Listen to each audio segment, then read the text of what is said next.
The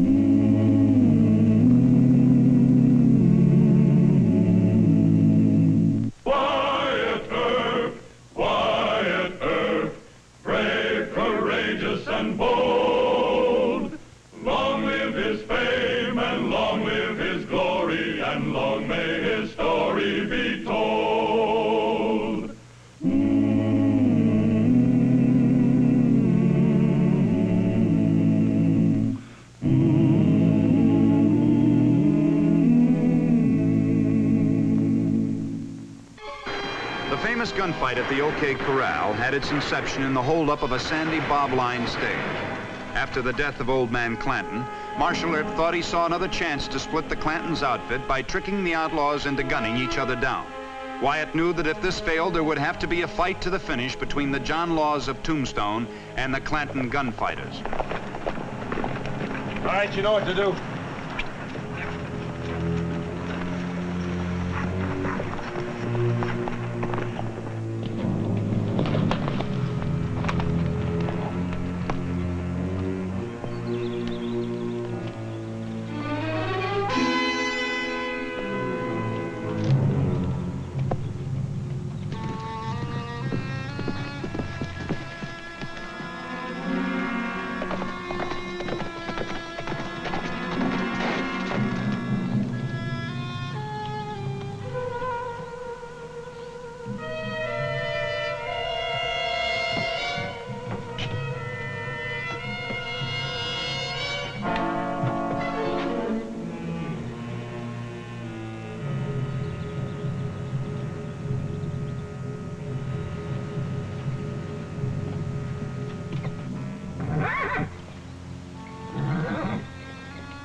All I did was hold the horses. I didn't shoot. The others done the shooting. Who planned for you to heist that stage? Brocious and Ringo. The Clanton boys and the McLowrys were not in on it? No, there wasn't. Doc, you and Virgil come with me. You handcuff him and put him on his horse. All right, then we're agreed. Doc, you talk to Brocious and Ringo. Virgil and I'll see the Clanton boys. Just tell Ike that Brocious and Ringo collected the entire 80,000 from the holdup. He'll never know they didn't get it all. That should start the fire under him. That should work. What are you going to say to Ringo and Brocious? Just advise them, but in a friendly way, that they'll have to divvy up the whole 80,000 between the McLowrys and the Clantons. You're going to let them know we caught Luther King? No, we'll sneak him into town after dark. Keep him in a hotel room under guard. Brilliant, Deacon. Brilliant. Keep all the boys guessing.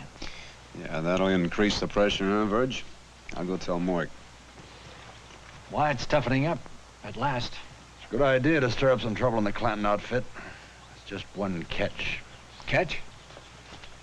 We could get caught in the middle. That's the risk we have to take.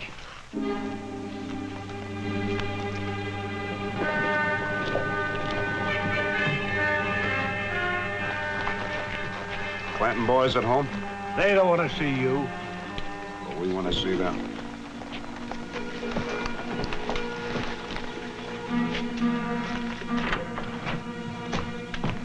You and Virgil got a nerve coming here. Take it easy now, Billy. Have they got more sense than to come here and start a fight on our own property?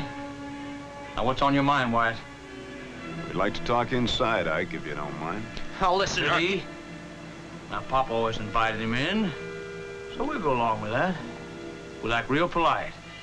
Come on in, Wyatt.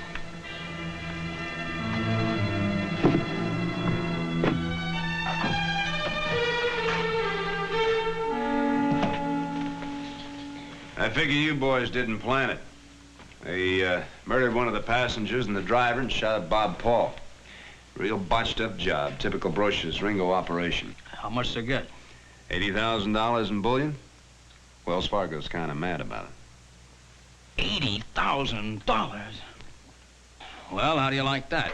Looks like Ringo and Brocious have pulled another freeze out on us. According to Earp.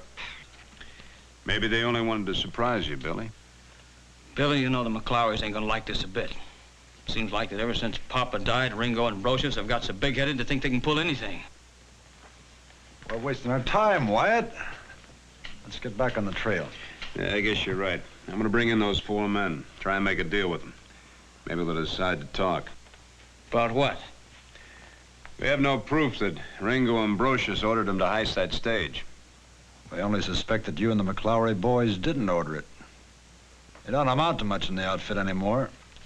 Oh, well, just a minute. You Kind don't... of sad, isn't it? When your old man was alive, he used to take his 75% cut. I guess family courage is kind of running out. Why, you... Billy, that's all right. Take it easy. He might just be doing us a favor.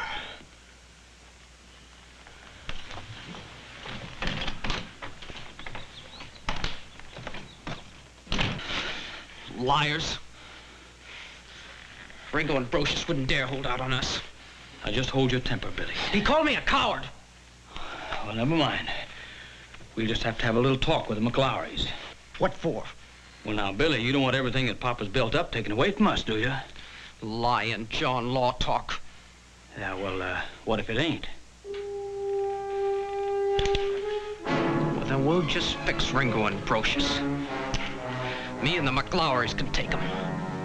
Now you're talking straight, Billy. Now you're talking straight.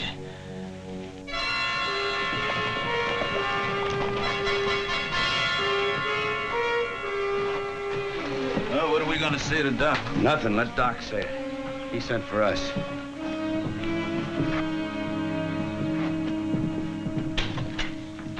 Business must be good. First time I ever saw you boys dressed up better than your horses. That's Ringo's idea. Well, I figure a big outfit like ours ought to look important.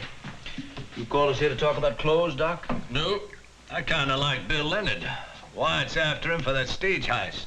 Oh? Yes? Him and the others could have done a neater job. You know, they killed a driver and one of the passengers. That's a murder charge. And they winged Bob Paul, who recognized him. And the worst of it is there was 80,000 on that stage, and they only got a fourth of it. I ran into some of your friends up at Galeyville. They was all head up. Who? You know I don't mention names. You trying to warn us about something, Doc? I am warning you. Your boys are customers at my faro table. Pigeons, you mean, Doc? I go about my work with a certain gravity, Brocious. What Tombstone pays me as a part-time John Law wouldn't pay half my liquor bills. Now, Doc's got a point to make. Go ahead, Doc. To be precise, I've heard some ugly talk that you and Brocious haven't been playing fair with the Clanton boys and the McClowrys. That could start some serious trouble in the outfit. Who'd start anything with Ringo and me? Let Doc have his say. Thank you, Ringo. I'll summarize. The last thing I want is fighting. I lose good customers that way. So I warn you. I don't like your attitude toward the Clantons. It's no good. There's always somebody ready to squeal about a job. To get even because you left the Clantons out of it. Squeal on us? Nobody'd dare. That's right. The whole outfit would turn on a squealer. You know that, Doc. All right. I've given you a friendly warning. You boys aren't acting too smart these days. How's that for go? We ain't smart enough to suit Doc. There's more to it. What, for instance? Ike Clanton and the McClowrys are sore at us about that stage heist. But they won't squeal to the law, Ringo. Maybe not, but just the same, we'll watch.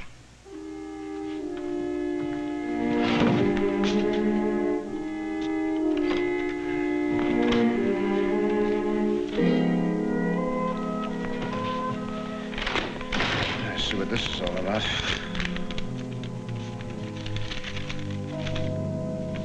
Look, it's working. Printed writing, no signature. The OK Corral, they could be setting you up, I'm Wyatt. sure it's for Mike.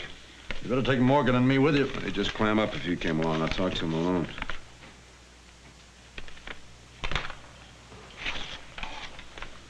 Sheriff Behan. Behan, what's he done now? He found out where we stashed Luther King, got rid of habeas corpus, turned him loose. It's our only witness against Ringo and Brocious. I better go after King. No, he's got too much of a head start. Probably wouldn't testify against him anyway. Our best bet now is Ike Clanton.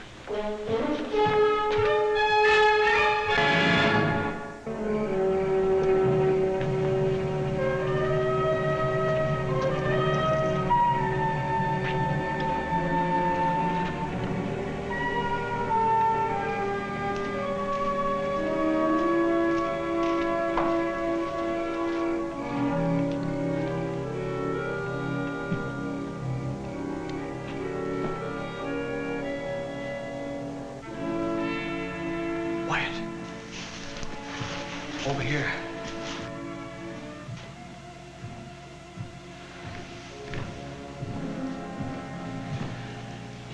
Are you sure that nobody saw you?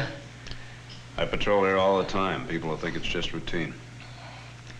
Well, I talked to Frank and Tom McClowry. Oh? Well, they don't exactly believe that Ringo and Brocious are working around us. All right, forget it. No, I mean, they believe the same as you do, that the only way to prove that would be to catch those men, and they might talk. You any idea where I can find them? Oh, yeah, no, not exactly. Well, when you find out, you let me know. Oh, wait, there's one other little thing. I hear that Wells Fargo was offering $2,000 apiece for those men. Right? Well, would I get that reward? Well, certainly. They can pay me, and I'll give it to you in cash. I'll put that in writing. Oh, no, I take your word for it. Well, you'll hear from me tomorrow. Tomorrow.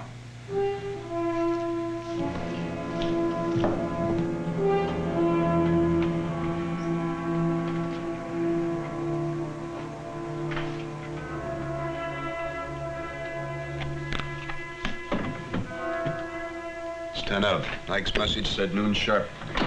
You go in the front, and I'll duck around to the back. Make him come to the point fast. Ringo and Brocious have spies at Charleston, you know.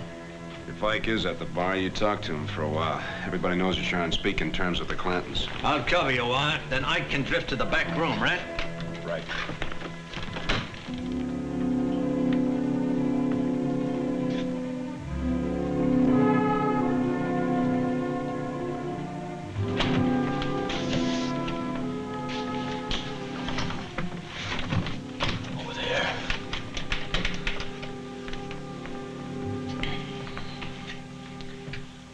Listen, why, I got two conditions to this deal.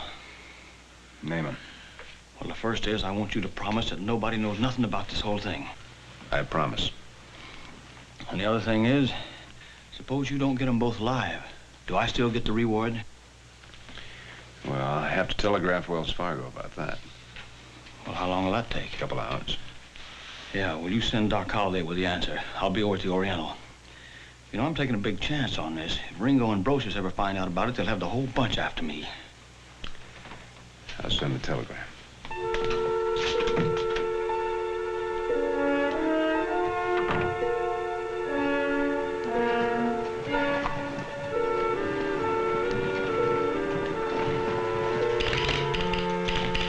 Howdy, Mr. Smith. Going in now, Marshal.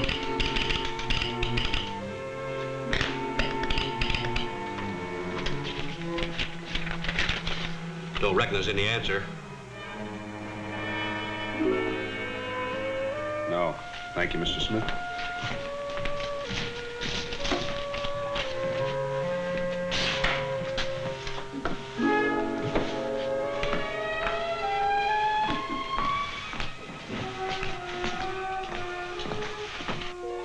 You can scrub behind the counter now. I'll go fetch the coffee. Yes, sir.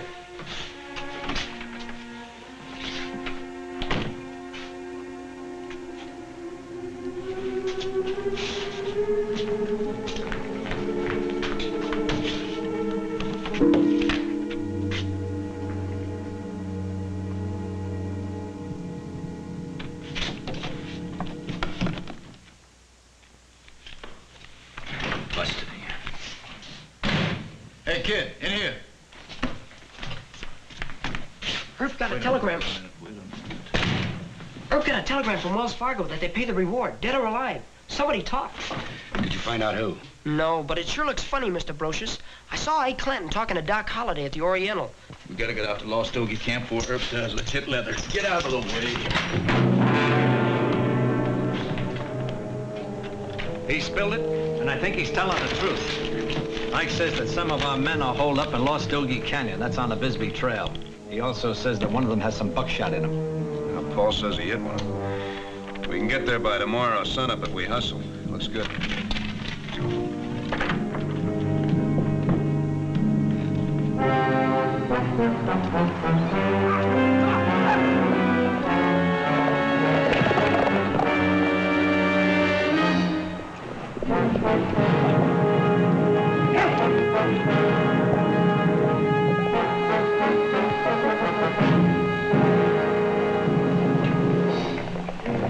Hold your fire! Ringo and Oh, hey, Herb's coming. Now you men grab leather and head for Mexico. Get out of here. Don't stop.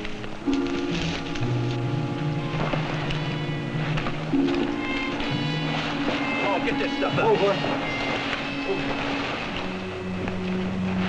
We better get out of here. We can't. We gotta stall Herb long enough for them men to get away.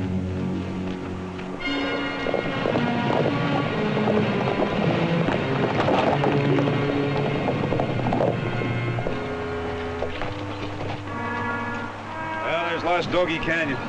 Looks fishy to me. Ike Clanton always was a liar.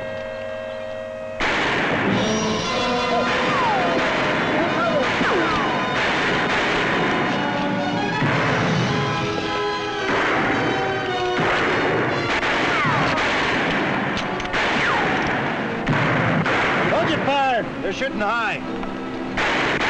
It's Ringo and Brocious. Let's kill them. No! Brocious! Ringo! Throw down your guns, we're coming in!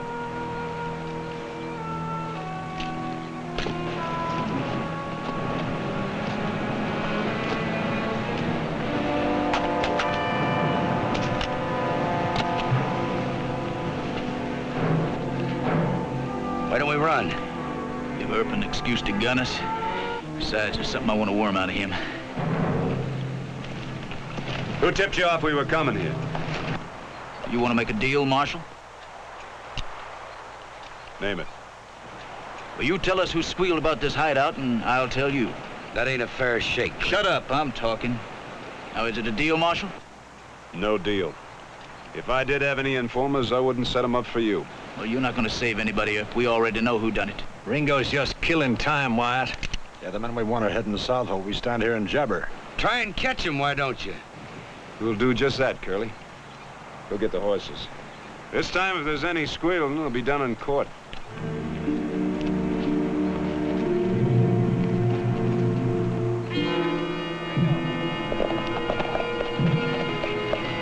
You real sure Ike's the one who turned on us? No, but I'm gonna get the truth out of him. And I want to tackle him alone. Yeah, he's more scared of you.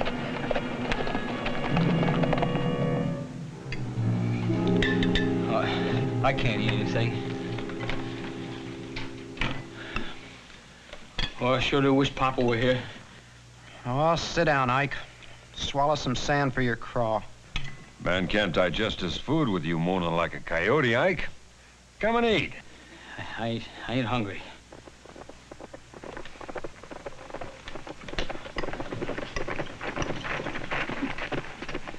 It's Ringo and Brocious. Well, Ringo's the only one getting off his horse. You think maybe they'd come out here to give us our cut of the money? Shut up and keep shut. I'll do the talking. Yeah. Yeah, all right, Frank.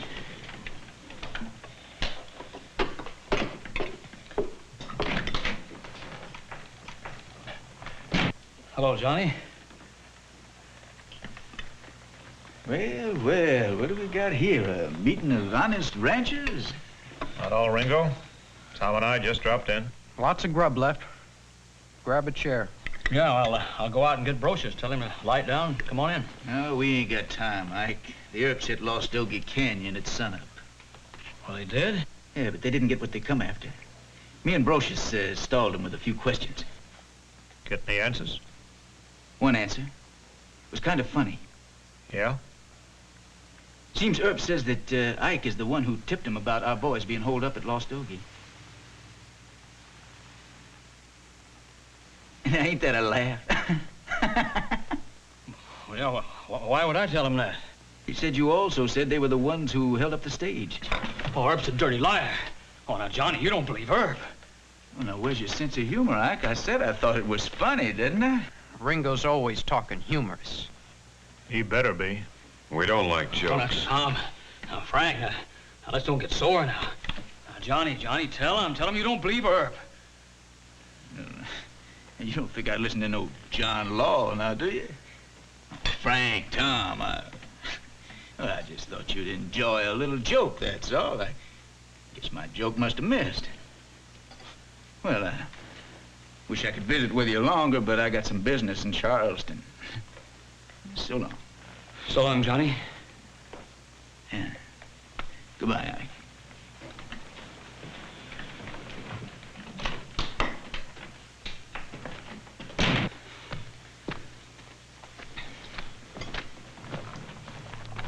You reckon Brocious and Ringo believe Herb? Yes, they do. Well, you know what that means? Well, I'll tell you, it means they're going to turn the whole bunch against me, and maybe against you, too, just because they don't want to give us our cut of that money. And then you know what they'll do? They'll kill every one of us right in the back, one by one. Now, look, Frank, now how can I square this? That's easy. Kill the Earps. Kill what? That's right. If you don't, Ringo and Brocious will kill you. Oh, you're just talking, Frank. No. He ain't just talking.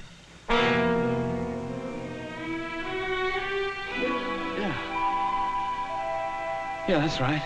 You gun the Earps. And then that'll prove that I didn't have any dealings with anybody. And then Ringo and Brocious, they'll have to believe me. Yeah, that's the answer. We'll gun the Earps.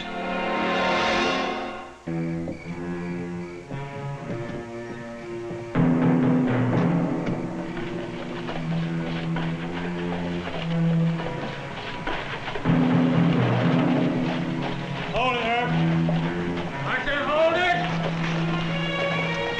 Dirty double-crossing snake. You told Ringo and Brocious, didn't you? Go on to bed, Ike. You're drunk. Yeah, I'm drunk, but I'll be sober tomorrow.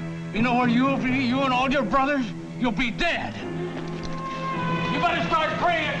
All your Earps will be dead tomorrow. What's that all about? Too much liquor, Morgan. I don't know. Somebody did tell Brocious and Ringo where we were going and when. Shouldn't we explain to Ike? No, the harm's already been done. As for tomorrow, Ike's the biggest coward I know. I don't plan on any of us being dead. You hear me, Herb? Tomorrow's the day! The forces of law and order in Tombstone were left with no choice but a showdown. A stable yard called the OK Corral would be the scene of the most famous gunfight in the history of the Old West. 34 shots would be fired with deadly intent.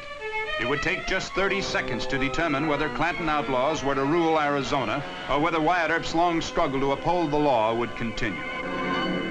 Well, he cleaned up the country, the old Wild West country. He made law and order prevail.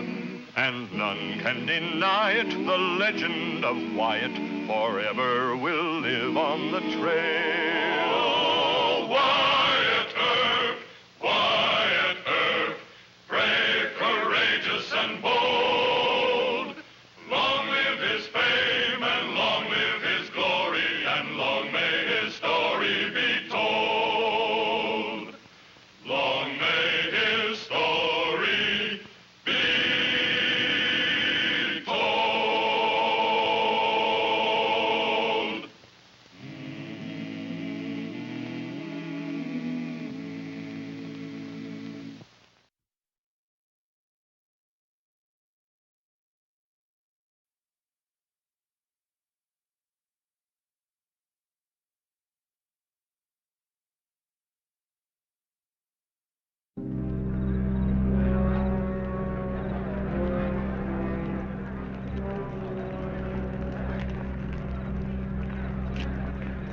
That's far enough.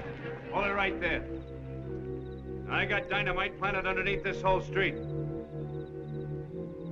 You're bluffing, Earp. We want Curly Bill. Turn him loose, Earp. Now, you men listen and listen good. I'm not turning my prisoner over to you. Any man that makes a rush for this jail is going to get hurt. Now, don't try it. Herb's bluffing. Move on.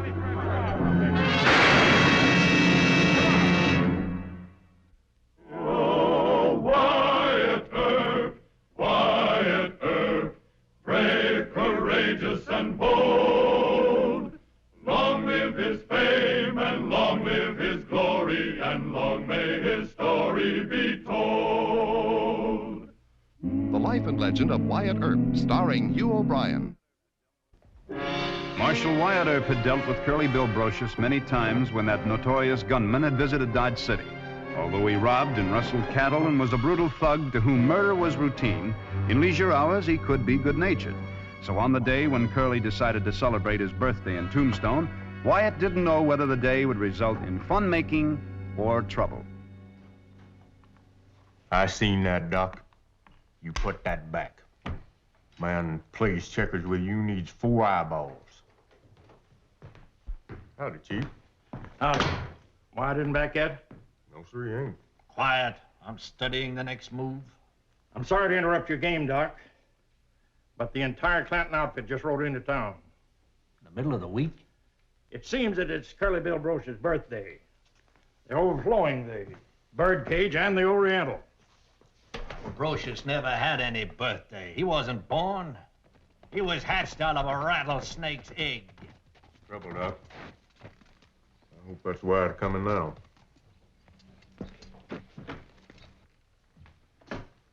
Howdy. Hello, Wyatt. Mr. Gibbs, you and Doc go check out the Clantons. Now, don't touch this board. I got Gibbs and 3 more moves. You ought to play a little more checkers, Deacon. It might arouse the killer fever. Yeah, well, that's just what I don't want today. Keep Doc from fighting. All we're after is a head count on the Clantons and an idea of what they're up to. All right, Chief. Just a minute, Fred. Well, it's going to take all of us, you know. Yeah, I know that, but I'd like to talk to you a minute. Sit down, would you?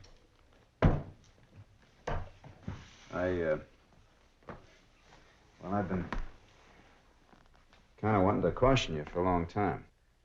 Caution me? About what? Well, sir, I know it's not my place to tell you how to be a peace officer. You've been at it a lot longer than I have, but... Well, you worry me, Fred. It just never occurs to you that a hoodlum could start shooting. Now, what man would want to shoot me? Well, a fella does things when he's drunk that he wouldn't do when he's sober. Yeah, I know that. But I don't take any chances. Oh, yes, you do, Fred. You sure do. You're too brave for your own good. Now, it's going to be rough today. There's going to be a lot of Clantons in town wanting to whoop it up. We know that. If they get mean about it, we put them in jail. Well, that's what we always do. I know that. But you take your life in your hands every time you try to talk a cowboy out of fighting. I have to do my work in my own way, Wyatt. What would you have me do? Just don't argue with them so long. You know, you can only be wrong once in this game. That's right. Thanks, Wyatt. You're a good friend. I'll be careful.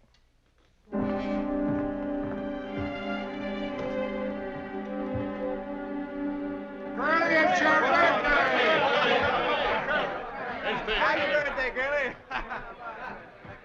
Come on, Curly! Come on in, Doc, to freeze bread. Us boys are setting them up for Curly. I came to pay my respects to the gentleman. How old are you, Curly? I don't know and I don't care. I know it's your birthday. Johnny Ringo says it's my birthday. You gonna argue with Ringo? Hello, Doc. Howdy, Doc. You and me. Old man Clanton's really buying, but we ain't told him yet. Thank you, Curly. I consider it an honor to congratulate one of the world's most likable scamps on his natal day. Did you hear that, boys? Doc and me's had our differences, but he comes around on my birthday. Good old Doc. Give him a glass. Here you are, Doc. Thank you. Your birthday, sir. Not bad? Not bad, he says. That bourbon's 15 years old. Mm-hmm. Grows on you. Tell me, Curly, do you have the whole celebration planned? We sure have. We're going to stay here for a while, ain't we, boys? We're going to shoot up Allen Street. Now we're all going to the dance hall. Got any better ideas, Doc? No, I'd say that's perfect. Happy birthday, my dear Brocious.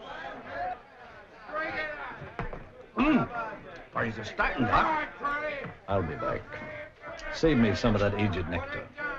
Sure will. Hey, Buster, keep a bottle of this just for Doc, huh? Hey, Curly, you're always cussing Doc Holliday. You hate him.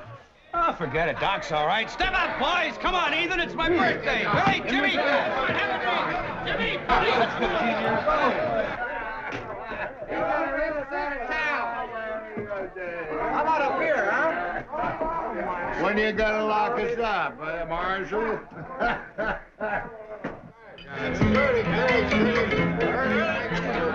Money's getting stale.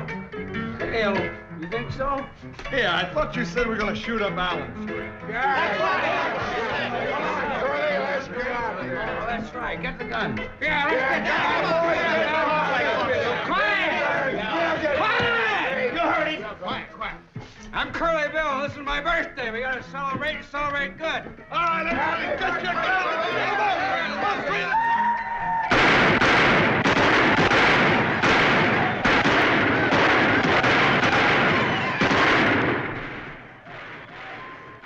You can hear as good as I can, Bien.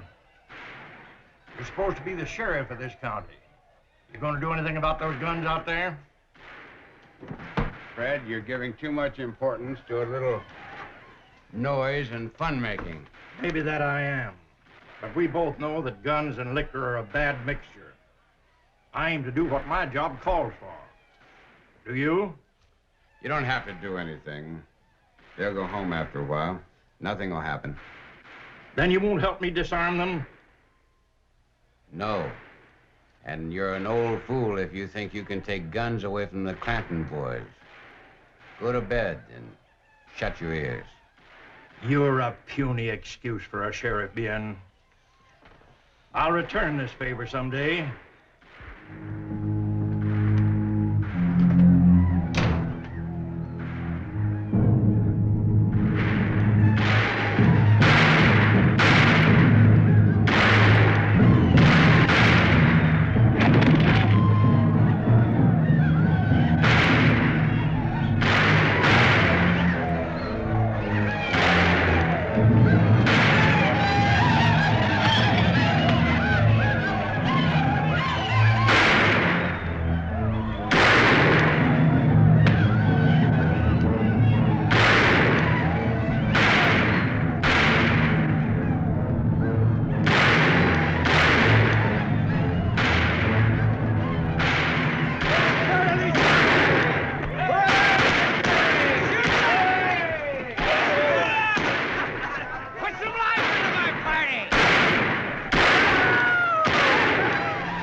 Good evening, Curly. Fred White, good old Fred. How do you think? No, thanks. Better let me have your gun, Curly. Gun? Oh, yeah. Oh, no, we're going to shoot up for jail, Fred. Not on your birthday. Birthday? Yeah. Oh, that's right. Shoot up the jail tomorrow, Curly. Tomorrow? All right. Yeah. Tomorrow. Let me have your gun. I'll keep it for you. Your gun, Curly. I'll take it. All right. I'll take it.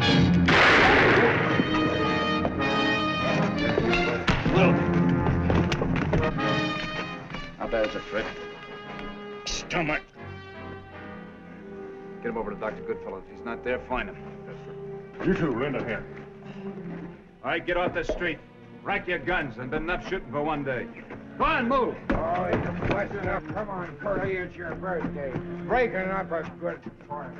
What happened? Who shot old Fred? You did. Me? No, I didn't. I didn't mean to. I saw it. I know you didn't mean to. You're going to jail anyway. Come on.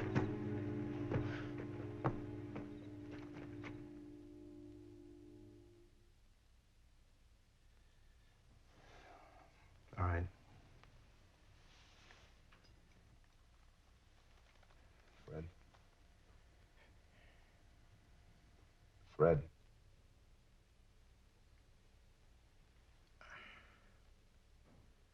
Do you think that Brocious meant to shoot you? No. I asked for his gun. He took it out of the holster. I was afraid he might change his mind. I grabbed the barrel and yanked it. I made the gun fire.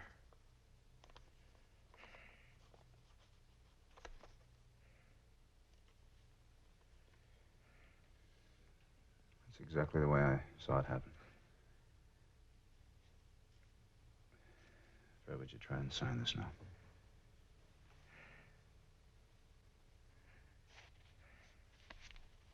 Right here.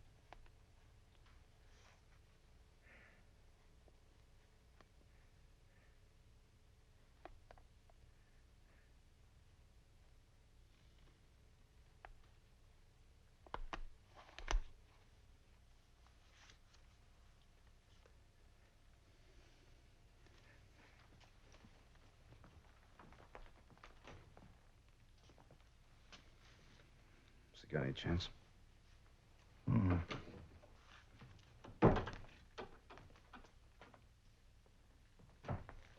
What? The whole town's a ganging up to hang Hurley Bill if Fred don't make it.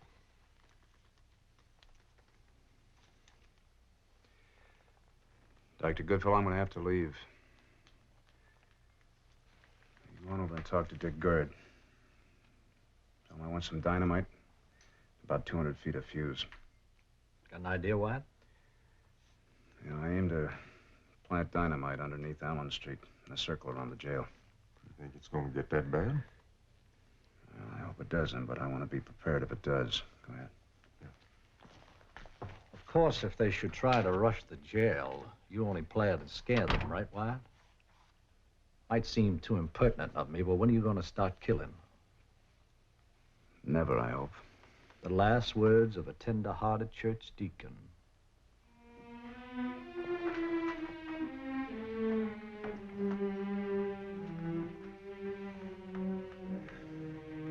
But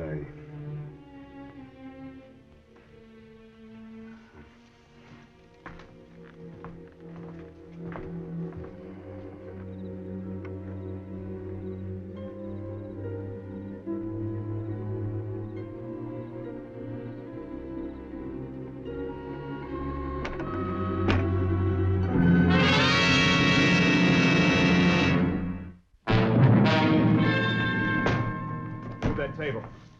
Come on. Pick up the lantern.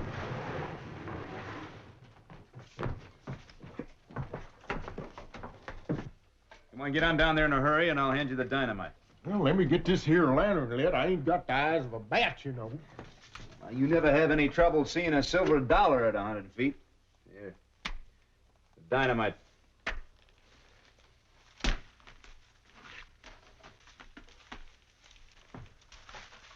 There's the first line. You got it? Yep. Run it down.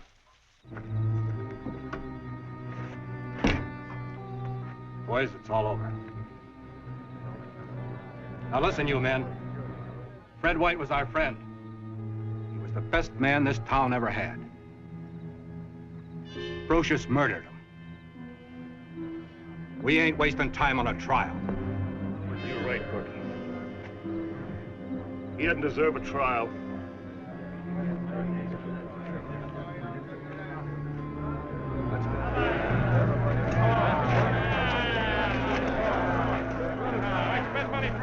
Look it up.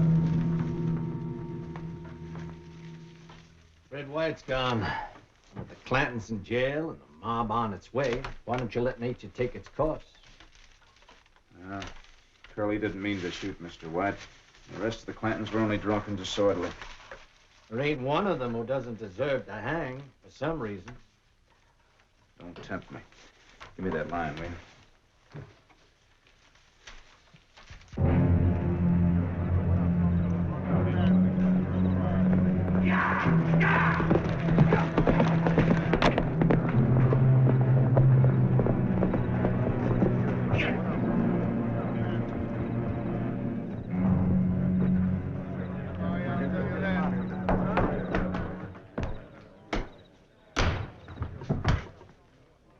mob's almost here.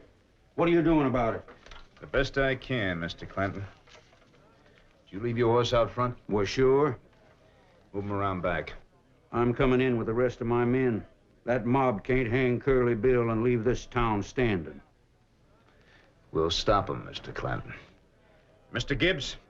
When you hear me fire a shot, you let off the first blast. Get on out there, White. I can hear them tramping towards us.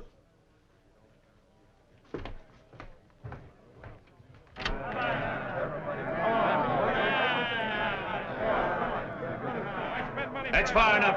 Hold it right there. I got dynamite planted underneath this whole street. You're bluffing, Earp. We want Curly Bill. Turn him loose, Earp. Now, you men listen and listen good.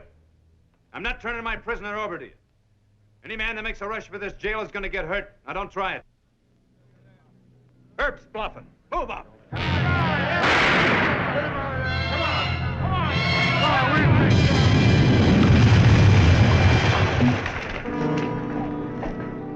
Get the next one ready, Mr. Gibbs. Now, Corky, I'm going to give you and your men 5 seconds to get out of here. The next one's going to go off right underneath your feet.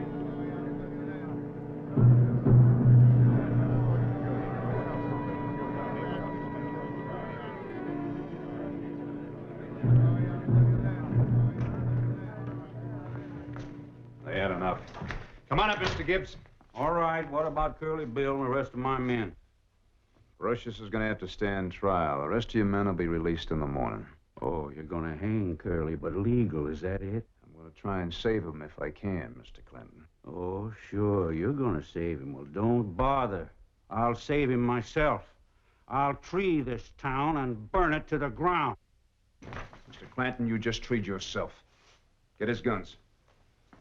Mr. Gibbs, open up that door.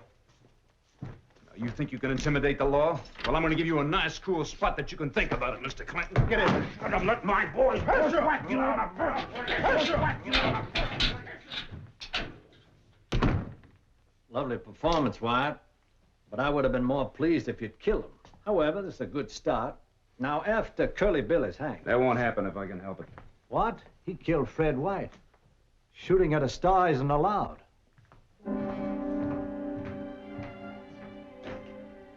Up to now.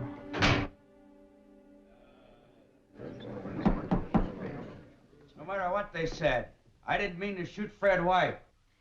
Mr. Brocious, your gun was pointed directly at Mr. White, at extremely close range, and then it was discharged.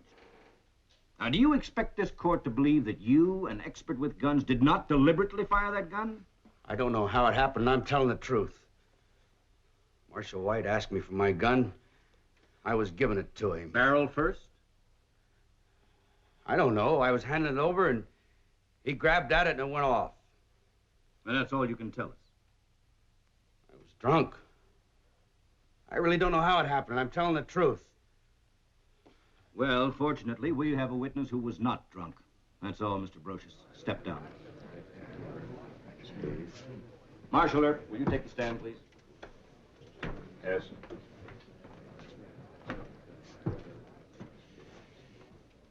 Marshal, you saw the shooting. Would you present your testimony, please? Yes, sir. Mr. White asked Mr. Brocious for his gun. Mr. Brocious drew his gun, but before he had a chance to hand it over properly, Mr. White grabbed the barrel. The gun was accidentally discharged. Mr. Brocious did not intend to kill Mr. Fred White.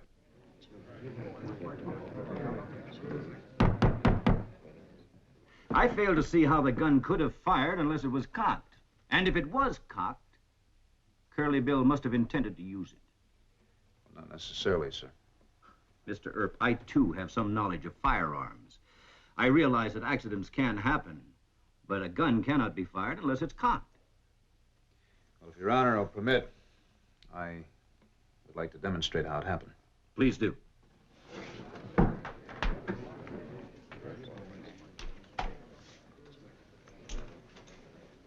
Now, this is Mr. Brocious's gun.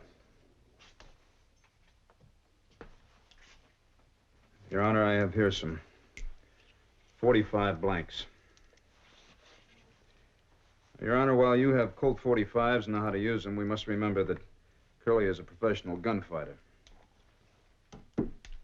Now, how do you cock your 45? I put the ball of my thumb on the hammer and pull it back. Like this? Right. Well, Curly doesn't do that. All professional gunfighters hook their thumb across the hammer like that. The reason they do that is they don't trust the ball of the thumb. It might slip off and cause a misfire. Now, let's assume that the gun is sitting in the holster like that. Now, when Mr. White asked Curly for the gun, Curly's first move to hand the gun over to Mr. White should have been to grab the grip like that. That is, if he was sober, but Curly was drunk, so he followed habit. He came down top of the gun, thumb went all the way around the hammer like that. And the gun was on half cock. Well, no, sir, it was on quarter cock. Now, you yourself never use the half cock unless you're going to spin the cylinder to load or unload. That's right. But if the gun were on quarter cock and the hammer almost down, how could it have fired accidentally? Well, sir, I know it sounds far-fetched, but it isn't. If you'll step down here and face me, I'll show you.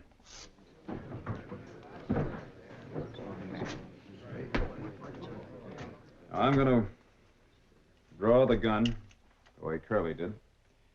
As soon as the gun leaves the holster, you grab the barrel and give it a yank. I'd better do it slowly. You ready? I didn't believe it was possible. Now, if you were drunk, and your thumb was hooked over the hammer, as Curly's was, you wouldn't be able to react in time to turn the gun loose. We also have to remember that Mr. White was very nervous, and he grabbed the barrel and yanked very fast. Let's try it again at normal speed.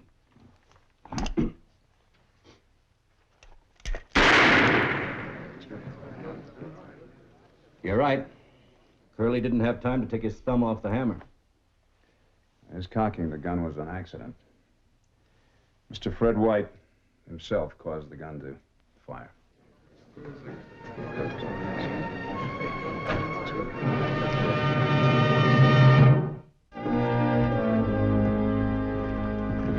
Well, Wyatt, you did a good turn for Tombstone today. Congratulations. Pay off, will you? Well, I assure you I will, but not Curly Bill.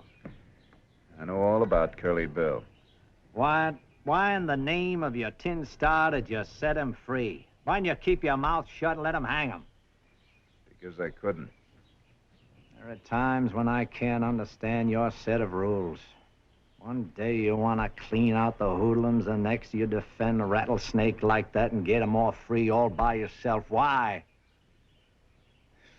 Because if I allowed one man to be executed unjustly, even a rattlesnake, I'd have to turn in my star. Doc, even you would despise me. By God, I would. Well, he cleaned up the country, the old Wild West country. He made law and order prevail. And none can deny it, the legend of Wyatt forever will live on the trail. Oh, Wyatt Earp, brave, courageous, and bold. Long live his fame, and long live his glory, and long may his story be told. Long may his story be told.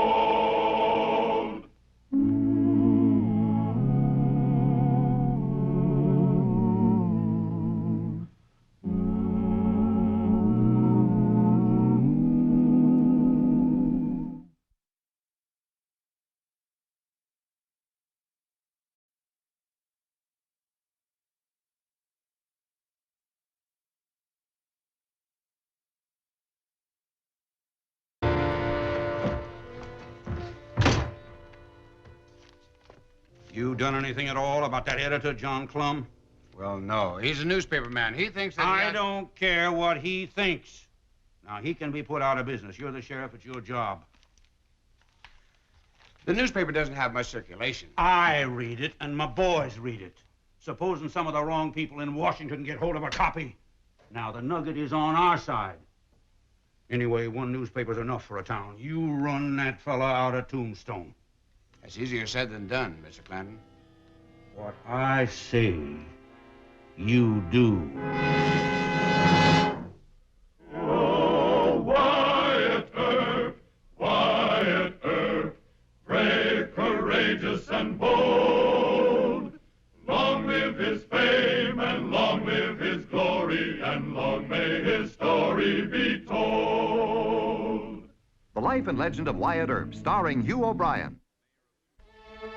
John P. Clum, mayor of Tombstone and editor of one of its newspapers, paid in many ways for his support of Marshal Wyatt Earp and his courageous stand against Sheriff Behan and the outlaw faction. Present-day newspapermen have little understanding of what it meant to run an honest newspaper in Tombstone, Arizona in 1881. Powerful politicians were determined to ruin Clum, force him to sell his paper, or if these tactics failed, kill him. Come on, let's go.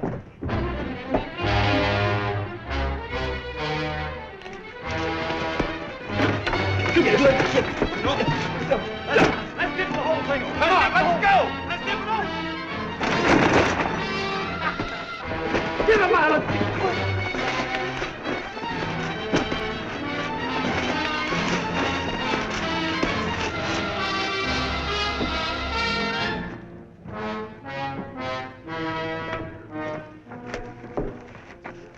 No, you just leave him be, son.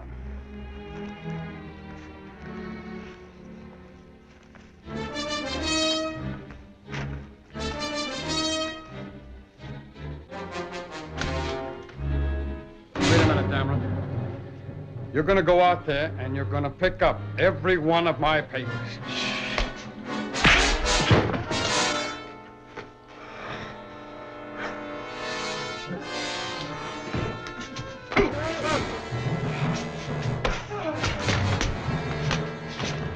Get out there!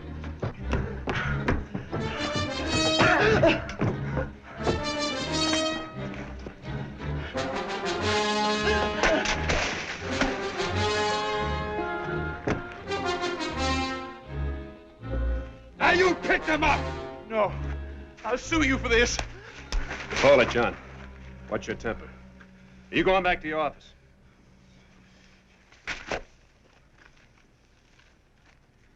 If that Dameron had any brains, I'd kick him out! John, get off the street. All right, folks, go on home. Go on, break it up.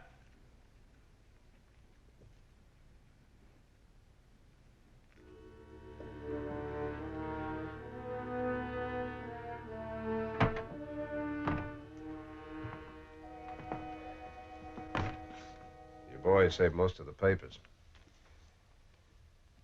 How'd this start? I'll tell you how it started. That Johnny Behan and his Tucson gang are out to bust me. Look, I've been informed that I don't get to print any more of the county legal notices. All that work's going to go to the Nugget from now on. That's rough.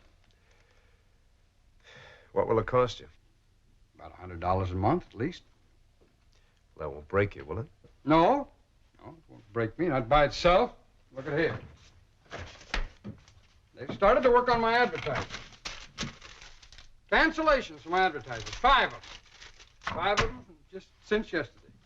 Now, Dameron couldn't do that all by himself, Wyatt. Johnny Behan has got his orders.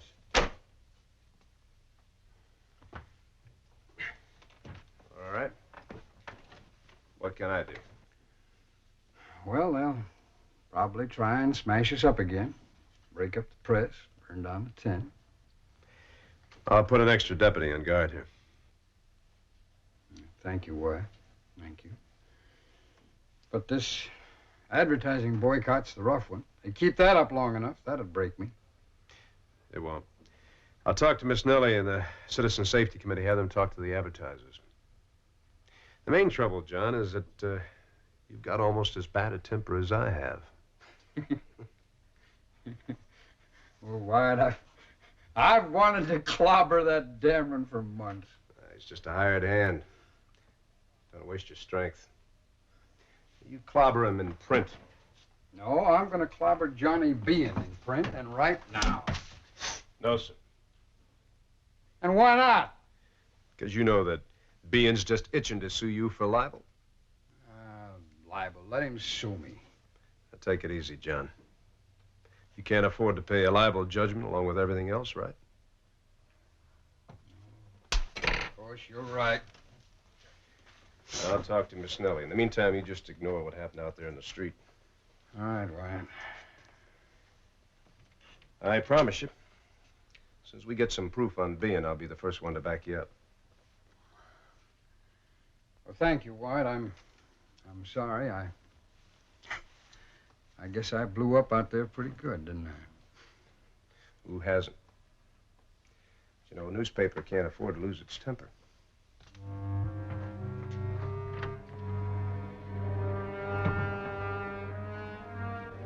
This a personal favor, Sheriff? Or is any money in it? Money? $50 apiece if you do the job. $20 on account right now. That's good pay. You just named the job. I want you to break into Clum's office. I want you to be very careful. Ruby, son? You think you could crack a skull with one of those? Deadly weapons, Mr. Clum. They're lovely, boss. Now, who do we clobber? Well, I've got a hunch that Mr. Bean is going to try and wreck our press one of these nights. Now, the advertisers called off their boycott this afternoon. So that doesn't leave the gentleman much else to do. What a nasty worm. Let him just try it. Now, Marshal Earp has assigned us special deputies. We got one patrolling out back, and there's another out front. That's good. And the only other way a man could get in is through that old deserted mine shaft under the floor. And we got that crossbarred. Well, you take the crossbar off of it. What? But, boss, they might have guns. Now, they're not going to be expecting anybody to be on guard in here. Our big advantage is going to be surprise. Besides, if they do show up, wouldn't you like a crack at them? Go on, unbar it.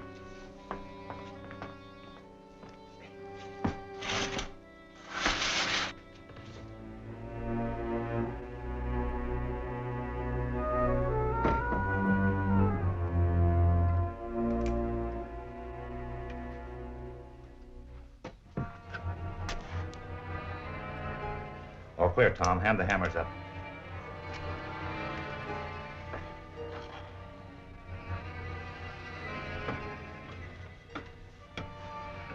Where do we start?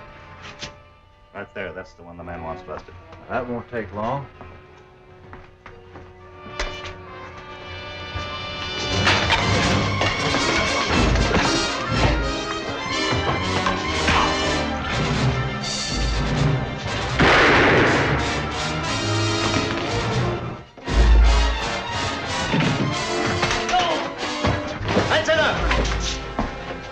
Where's Mr. Clum? Down there, fighting that other. You watch him. Keep those two from hitting him anymore. Mr. Clum, hold it.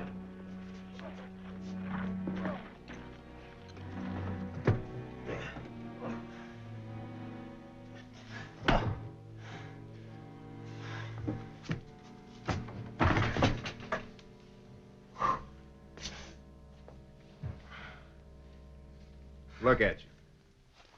Mayor Clum of Tombstone. Why didn't you call the deputy? It wasn't time. Axe handles. Could have killed two men. Sorry I didn't.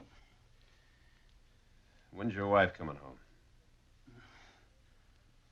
She's catching the stage from the railroad at Benson tomorrow. No.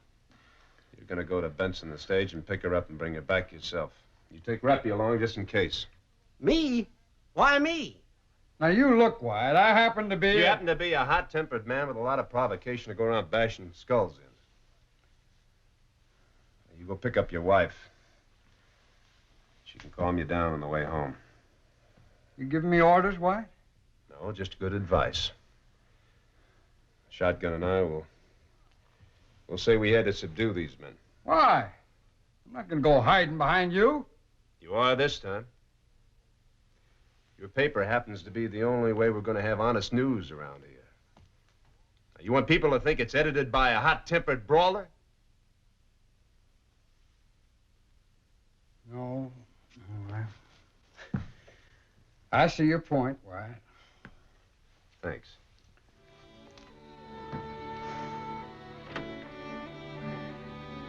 What? Doc Holliday left this here note for you.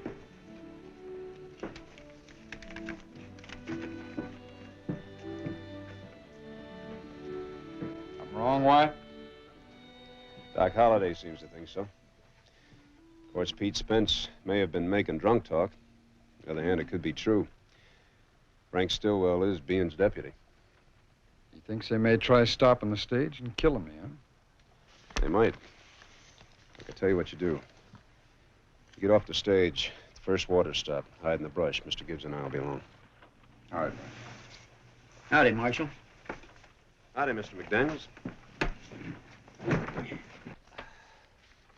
Hey, what else are you carrying besides passengers? Nothing but Wells Fargo box and a mail sack. I had a tip that you may be stopped down the trail from your first halt for water. Well, in that case, you better ride shotgun. No, that'd be a tip-off that I knew about it. Tell you what, if you are stopped, don't make a fight. I'll be along. You just get a good look at the road agents. You're the marshal. All aboard. Come on, folks. Stage is leaving. All right, honey. You have a good time and take care of yourself. I will. Bye, dear. Bye.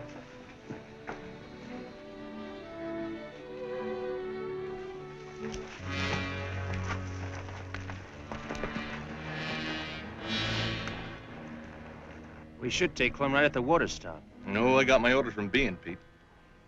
Johnny gets fidgety about deals like this. Newspaper editors ain't supposed to get killed. Now, the blabbermouths should be killed. Yeah, the way you can bury 'em quick and deep. We'll take 'em right down there. Is the grave dug? Right over by the cottonwood. Some old man Clanton's boys worked last night. Johnny Bean thinks everything. Well, I'm taking it better now, Frank. Because if there's anything I hate, it's digging a grave on a hot day.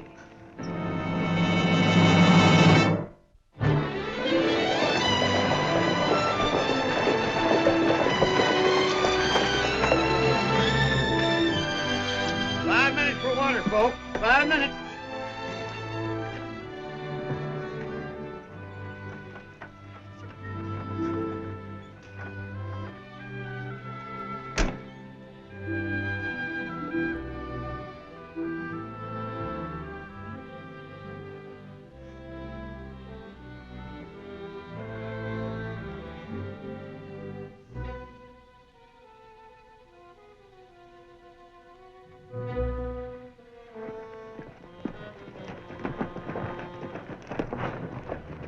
Howdy. Howdy, Marshal. I'm looking for a Mr. Clem. He's supposed to get off the stage here. He wandered off into the brush over yonder. Figured he was killing time. I reckon he killed too much of it, though. I left without him. Oh, thank you.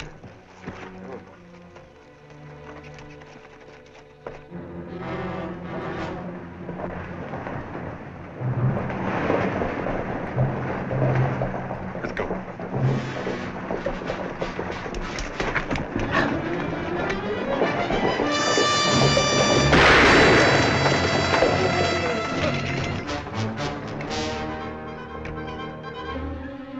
All right, everybody out.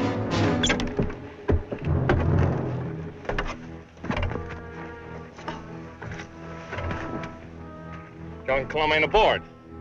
But we can still collect some money. Hand down that box.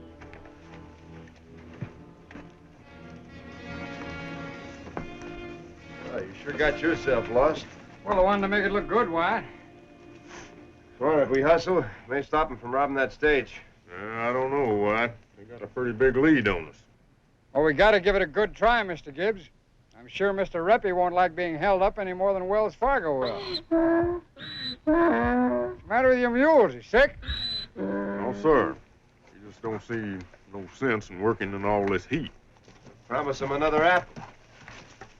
Pay attention now. I'll give you an apple if you don't balk. And I'll give you a whooping if you do. Yeah! Now, let's go.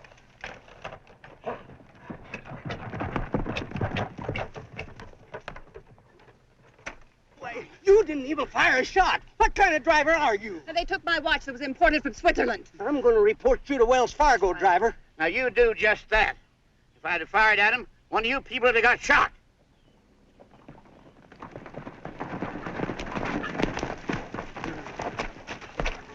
Anybody hurt? They just rode off. Can't be more than a half a mile away. Go get him, Marshal. Lady, you get inside and rest yourself. I'll help you, ma'am.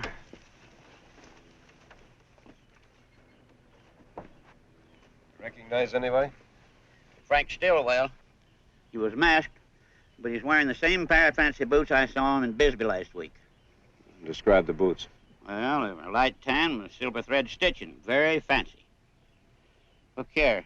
Heel prints. Stillwell is a Texan. See the Lone Star pattern on those boot heels? Are you sure it was Frank Stillwell? I take an oath on it. What? Now we've got him. Ian's own deputy robbing a stagecoach. No, sir. What do you mean, no, sir? I haven't caught Stillwell or the man that was with him yet. Well, now, Mr. McDaniel's word is good enough for me. Well, now, you're not going to print that. Well, I certainly am, White. It's a story I've been waiting for. Now, you just stick to arresting Stillwell and let me publish my newspaper. You better go slow, Mr. Clump. You just read page 1, Wyatt. Hey, boss, what about me? You go on to Benson, Reppy. Meet Mrs. Clum and see that she gets home safely, you hear?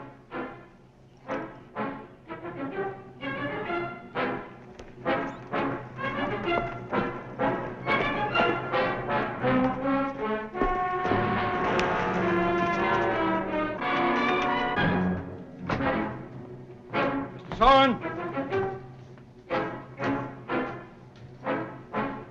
Mr. Soren! Yes, sir. Here's page 1. You tear it up, Mr. Soren. Tear it? Well, what happened? Somebody shoot Governor Fremont? I write and you print. Now get going, Mr. Soren. Yes, sir, boss.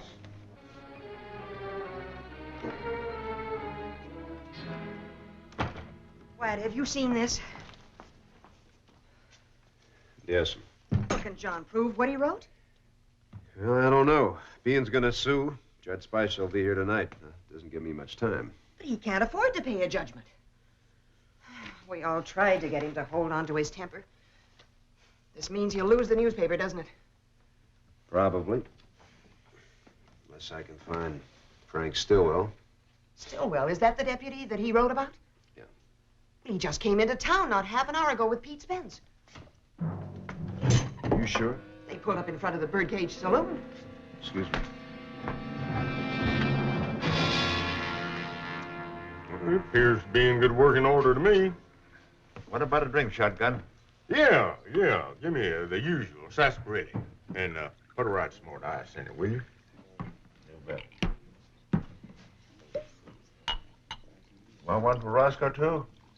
No, not today. He's got the colic. Is Roscoe another one of Earp's deputies? No, he's my mule. You trying to make a joke? I don't joke about Roscoe. I wouldn't take it kindly if you used to make small of him, mister. Lay off, Pete.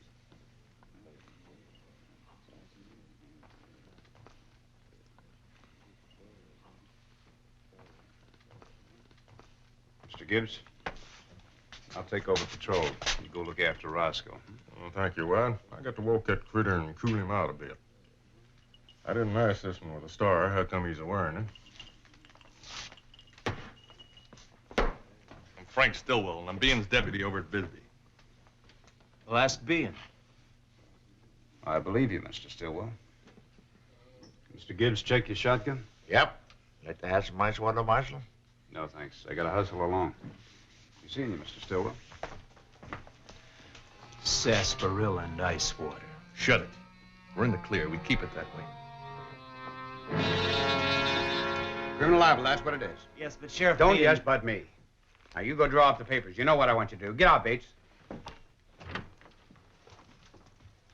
Oh, Marshal, won't you talk to the sheriff? He wants to sue Mayor Clum for $50,000. You heard what I said. Go draw up the papers, now. You're the one who's suing. I think I better go look for a certain party. Yeah, look in all the saloons. Who you saw at, Johnny? As if you didn't know. Well, now, if I were you, I wouldn't sue Mr. Clum. He just might prove it on you. No deputy of mine is a stage robber, and I didn't plot to murder Clum. I'm going to arrest that fool on a criminal libel warrant. Let's see you try to stop me.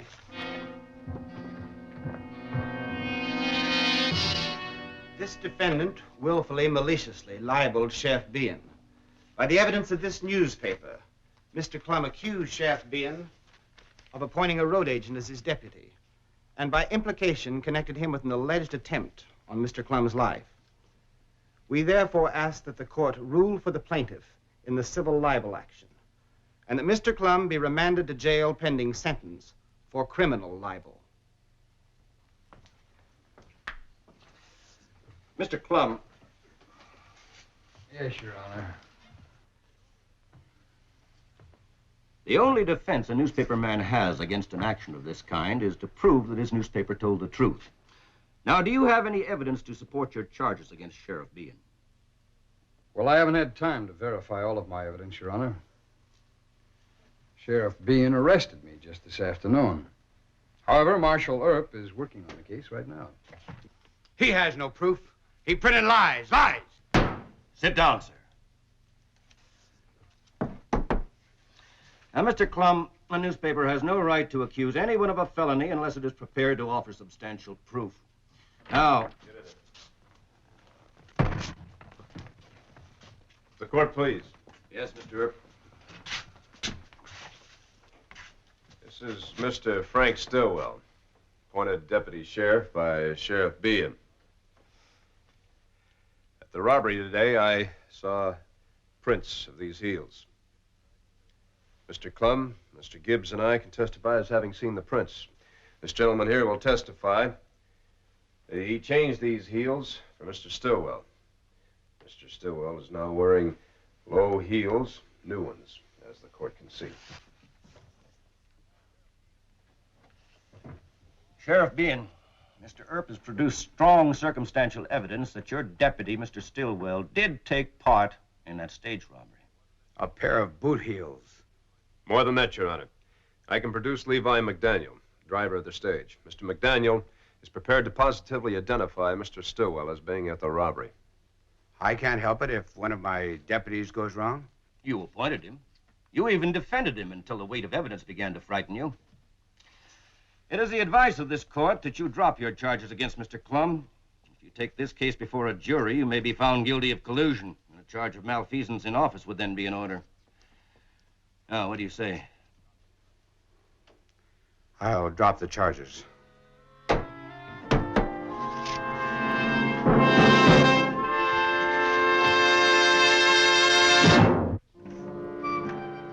Why'd you just wait till John Bean reads my edition tomorrow? I'm going to run a cartoon of a skunk nailed to a barn door. And editorially, I'm going to...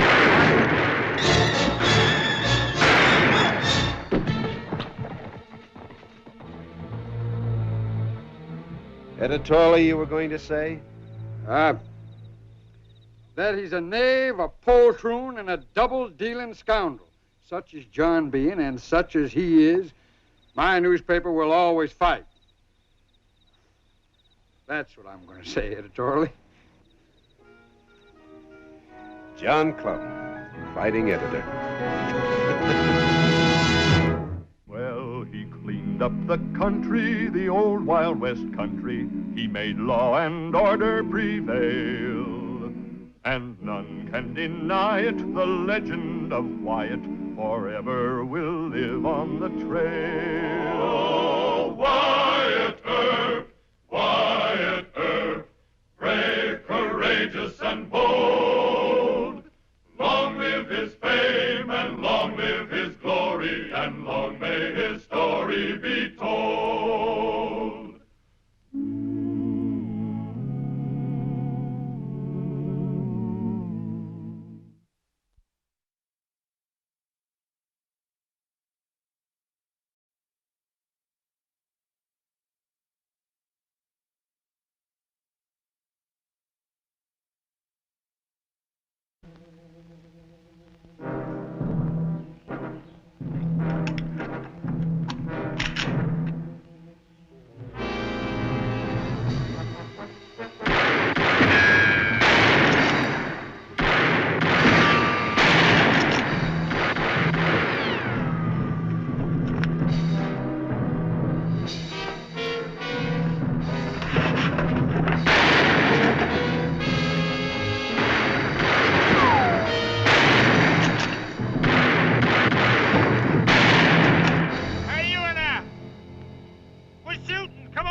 You believe that food is all they're after?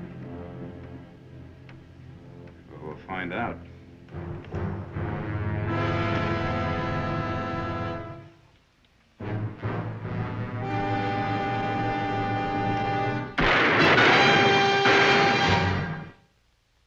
Oh, Wyatt Earp, brave, courageous, and bold. Long live his fame, and long live his glory, and long may his story be told. The Life and Legend of Wyatt Earp, starring Hugh O'Brien. In the early West, men suffered from almost all the diseases that flesh is heir to, and there were few doctors to treat them. One of the worst afflictions and one of the most virulent was one no doctor could treat: gold fever. More often, the cure of that disease called for the services of Marshal Wyatt Earp. Howdy, Doc Goodfellow. Oh, howdy. You're out late, Doctor. Just made a sick call. I haven't been feeling too good lately, Doctor. I'd like to get your professional advice. I've told you before, Holiday. Get to bed early and quit drinking. Fat chance.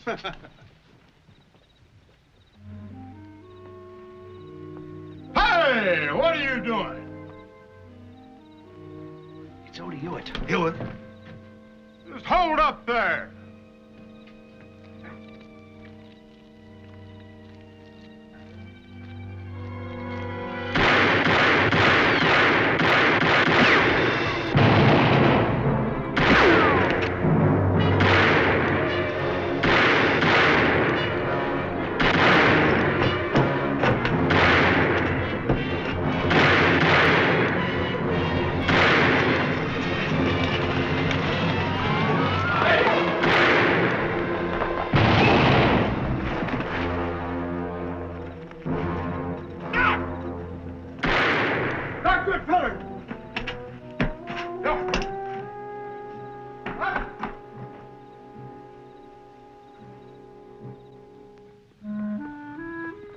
They stole enough guns and bullets to last them a month.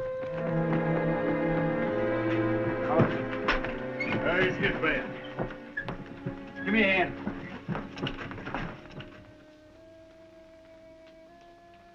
I don't know why he isn't dead, Wyatt. That bullet's mighty close to his heart. It's got to come out. Can you do it? Well, I'm a dentist. And this is a job for a skilled surgeon. I can perform simple surgery, but not this.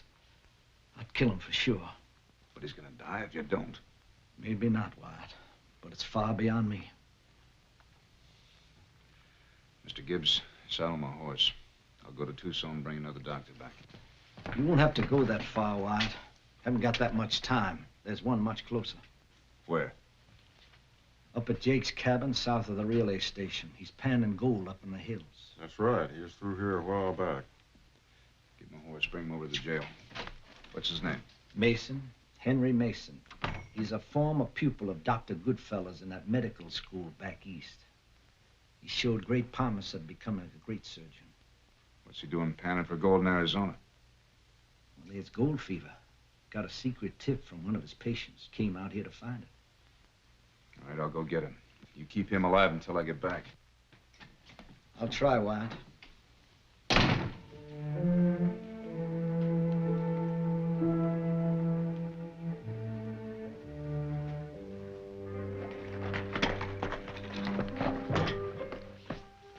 You want me to get up a posse and go after Hewitt? Yeah. They'll head straight for Mexico. You try to get to the border first. Take a shortcut and cross at Agua Prieta. Remember Captain Diaz? Yeah, Mexican rurales. That's right. You tell him to expect it. Right.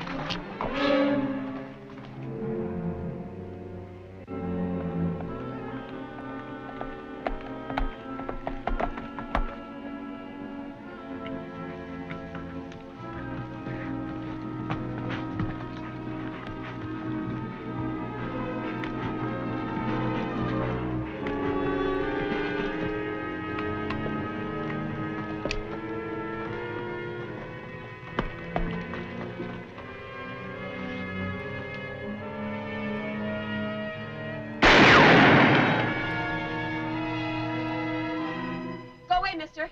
This is private property, and I don't want to have to hurt you. No need to shoot at me, ma'am. I'm not going to harm you. Stay back. Don't come any nearer or I'll fire.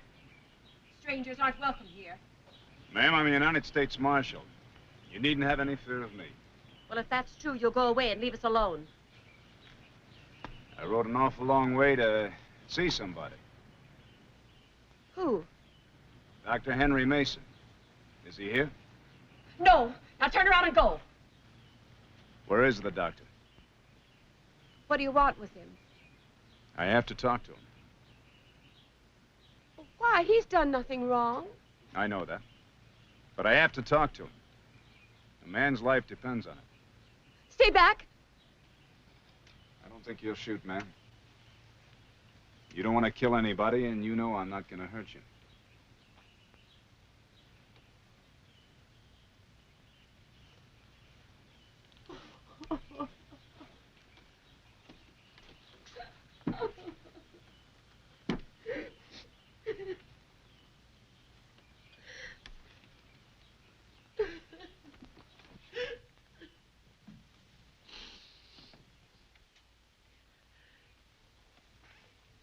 I'm sorry I frightened you, ma'am.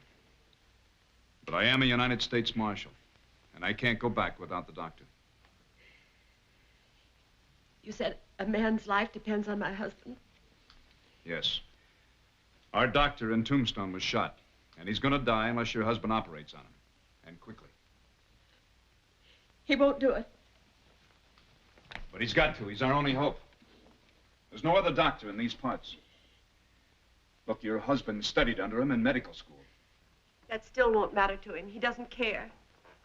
Doesn't care. But he's a doctor. He's not a doctor anymore. He's changed. He's different. Oh, you shouldn't have come. He won't listen to you. He won't even listen to me. Oh, sometimes I don't know what I'll do. Mrs. Mason. Don't touch her. Stand still. I heard a shot. Are you all right, Cora? Yes. Who are you? My name's Wyatt Earp. I'm a United States Marshal. The Hewitt gang tried to hold up the relay station this morning. How do I know you weren't one of them? Anyone could get hold of a badge like that. I told you I was a United States Marshal. How do you know my wife? Well, Henry, he doesn't.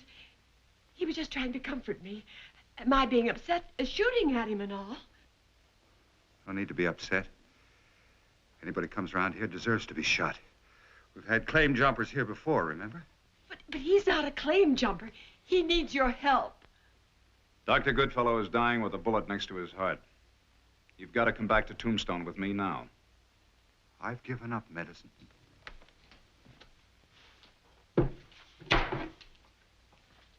have to find another doctor. No other doctor can do it. You're our only hope. Do you think I'm going to leave now and let some outlaw come in here and just take over? How do I know this isn't a trick? A scheme to swindle me. Henry, it's Dr. George Goodfellow. He's dying. I don't care who it is. You're a doctor. A man with a God-given talent to cure people and save lives. And you're going to stay here and grub in the dirt for gold? Yes. I spent endless years grubbing for an existence as a doctor. I know only too well what reward that God-given talent has brought me. Now I've got a chance to get rich. Do you understand me? Rich. I'm not going to leave a claim I haven't even filed on yet. I'm only asking you to come to Tombstone for one day. To save the life of an old friend. I won't go. Well, if you think I'm going to let Dr. Goodfellow die, you're mistaken. You're going to try to use the authority that badge gives you? Arrest me? Forget the badge. I'm appealing to you as a man. A man with a conscience. You get out of here.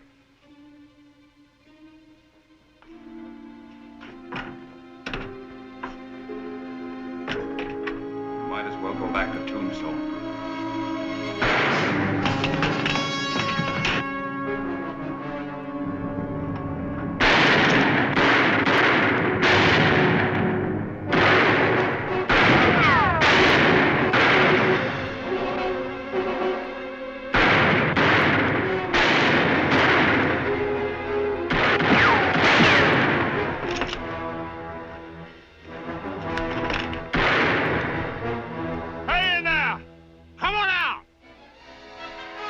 Hewitt gang.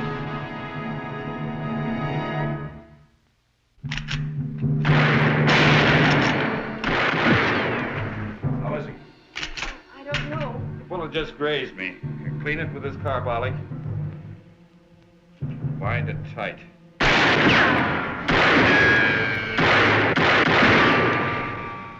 You handle a gun, they may try to rush us. I'll be all right.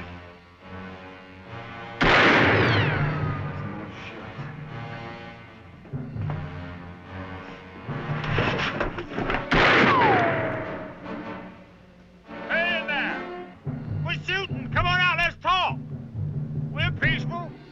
All we want is some victuals. You believe that food is all they're after? We'll find out.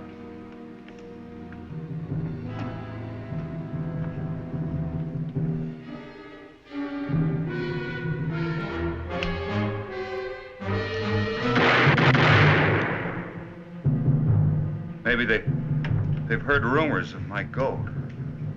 Yeah, maybe. There's been plenty of talk about it around Tombstone.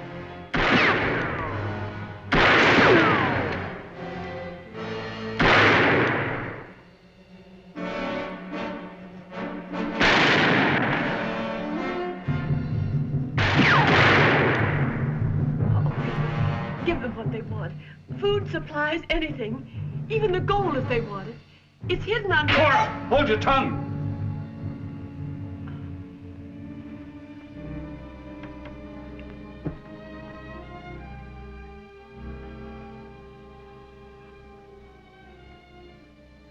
I don't want your gold, Mason. You don't have to worry about me. I don't trust anybody. I've worked that mine long enough to know what it's worth. Till I file on it, anybody could come in here and take it away from me. Henry, what does it matter? You've taken enough gold out of it already. That's for me to decide, Cora. Tell me something, Mason. Just how much gold would you have to take out of there before you worried about something as unimportant as a man's life? He's right, Henry. This gold is a poison.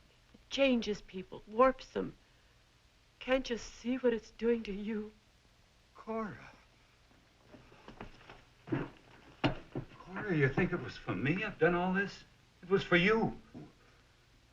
When did I ever complain? Never. That made it all the worse. Don't you think I know what you went through when that blue-blooded family of yours tried to prevent our marriage? But I married you. I didn't care. Well, I did. I swore I'd show them. I swore I'd never take you back to Boston till I'd given you everything you'd had before. I didn't want what I had before. I didn't want to go back. Oh, Henry, money never meant anything to me. Even when you had to sell your wedding dress to a dance hall girl for us to get by on. You didn't think I knew that, did you? That was the end for me. I got out the map that old prospector had given me. Now I can give you everything you ever wanted. I don't want anything except to be happy. I never have. Hey, Mason! You better come on out or we're gonna blast you out! He knows who I am. And they're after your gold, not just food. Henry, give it to them. What good is the gold to us dead? No, Cora! You're gonna lose more in gold if we don't get help. Gotta find a way out of here. That relay station can't be more than 5 miles away. Less. And there is a way out. A trapdoor. Cora! Trapdoor where?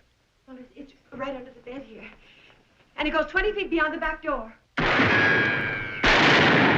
No! It's our only chance, Mason. No! Why not? I said no. Your gold down there?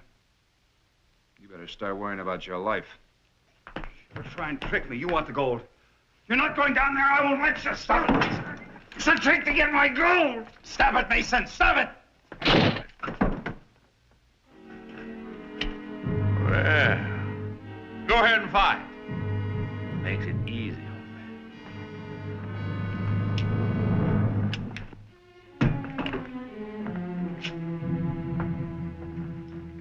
How about you fixing us some food, little lady? Not just for now. We need some for the saddlebags, too. We're going to Mexico. You were just saying something about gold. We could use it where we're going. Where is it? I won't tell you. You can make a deal, Mason. No. Sort of hard to give it up, ain't it? All right. We'll find it ourselves.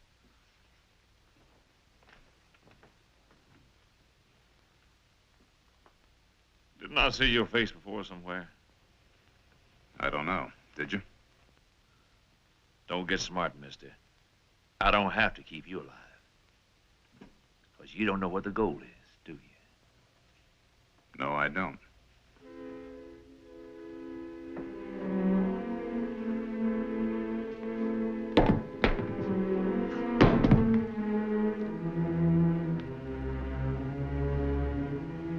Hey, boss.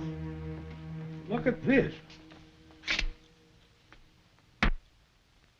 Marshall's badge. Yours, maybe?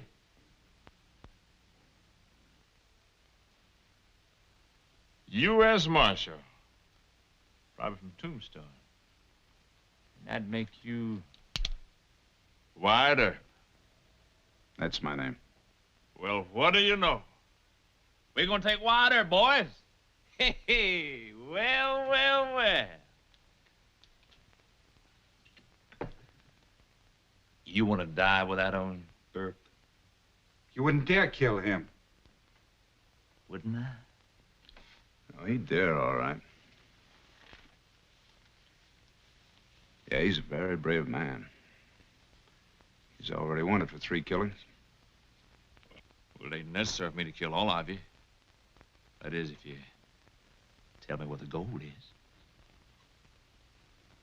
All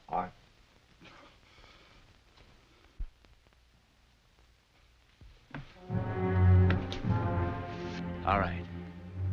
You gonna tell me? Or are you gonna watch your wife die and then tell me?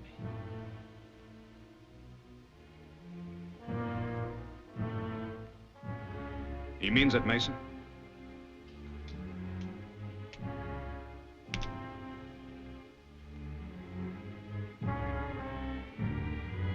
What kind of a man are you? No. I'll show you where the gold is. It's down there.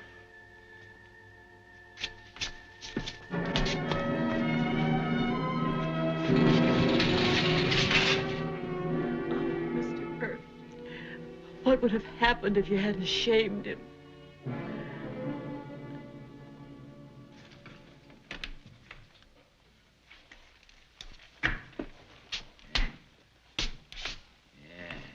Look at that.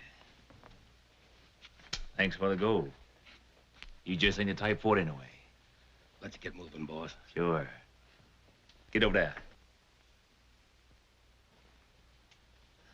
All right, boys, don't waste any bullets. 1 for each. You're not going to kill us. I gave you the gold. And I thanked you. You're still 7 or 8 miles from the border. The posses are looking for you, I know, because I sent them. Trying to beg for your life, low man? Not beg. Make a bargain. What kind of bargain? I know a shortcut to the border where there'll be no posse. I'll take you there safely. A fair trade. Your freedom for our lives. Hey, I don't trust you, Earp. I do. I don't want to run into any posse. All right. Just to make sure you don't pull any tricks, you'll ride in front of me. Only if we even that up. Make sure that you keep your part of the bargain. The woman rides in back of you with my gun. Don't you take my word? No, I don't. Not any more than you take mine. No further than a trigger's breadth. We better get started. Take care of that.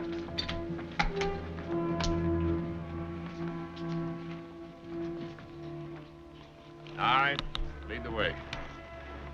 You stay right behind him, Mrs. Mason.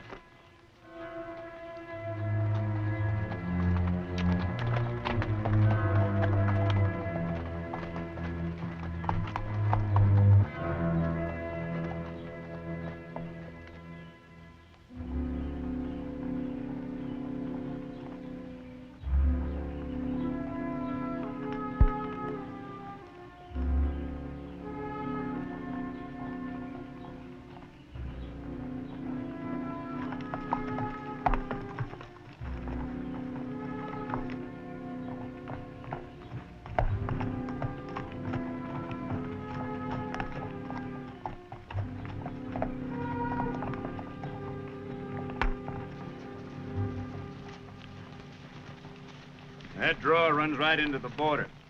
Nobody around for miles. Those are the Agua Prieta Hills. Take that trail through the notch over there, it runs right into the town of Fronteras. Yeah, looks like you kept your bargain, Herb. Now you keep yours. Mrs. Mason, you keep that gun pointed right at his head until they get down that hill. Don't worry, Herb.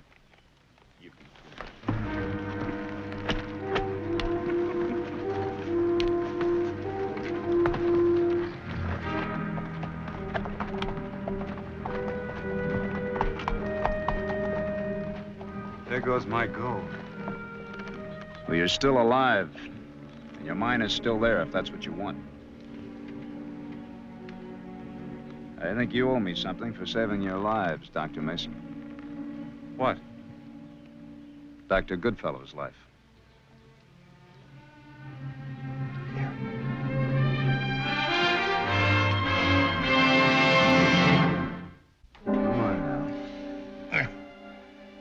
I still don't know why I can't sit up. Because Dr. Mason says you can't, that's why. You know what? He's a wonderful doctor. A good friend coming here to save me. Yes, he is. You just relax and take it easy, huh? You don't want to bust those stitches open. I'll see you later.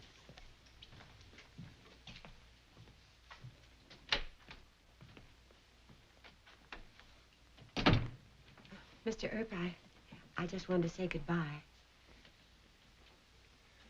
You going back to Boston? Yes. Alone? I'm sorry.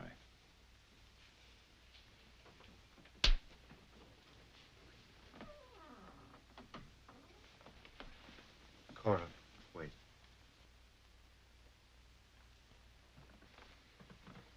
Marshal, I want you to see this, too. It's a check from a mining company.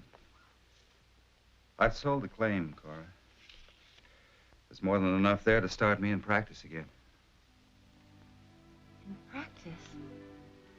When I saw you about to be killed, I realized how wrong I'd been. You're the only thing that ever mattered to me. Cora, please don't go back to Boston.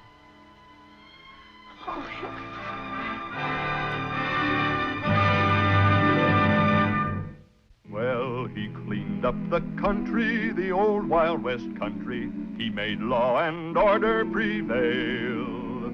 And none can deny it, the legend of Wyatt forever will live on the trail. Oh, Wyatt Earp, brave, courageous, and bold. Long live his fame, and long live his glory, and long may his story be told.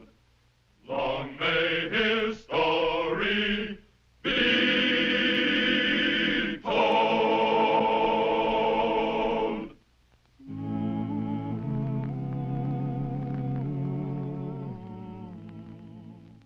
The life and legend of Wyatt Earp.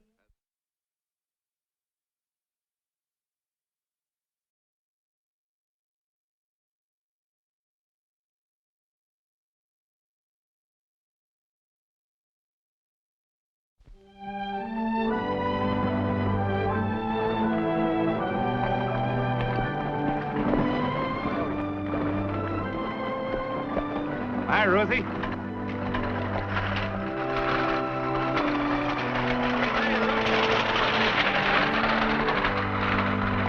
Ruthie!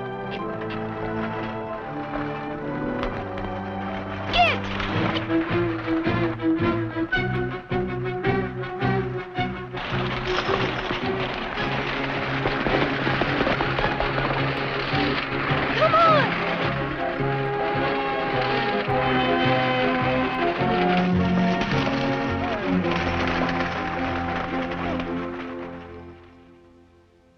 You get out of my buckboard, Wyatt Earp. Hey, Ruthie, what's gotten into you? I go out of town for a week and I come home to a greeting like this? It's all you deserve. Well, Ruthie, you're supposed to be my future sister-in-law. Oh, no, I'm not. You Earps are all alike. What do you mean? What's happened? Ask your brother. or any other of the gamblers down at the Alhambra. They could tell you. Morgan's a gambler? Maybe I'm not good enough for the Earps anymore. Well, let him keep his big diamond ring. Now, would you get out of my buckboard? Oh, wait a minute. Morgan's got a diamond ring? Yes. Now, get down. Anything to oblige a lady. I'm sorry, I don't understand any of this, Ruthie. I don't know what you're talking about. Oh, go arrest somebody, you marshal. Give.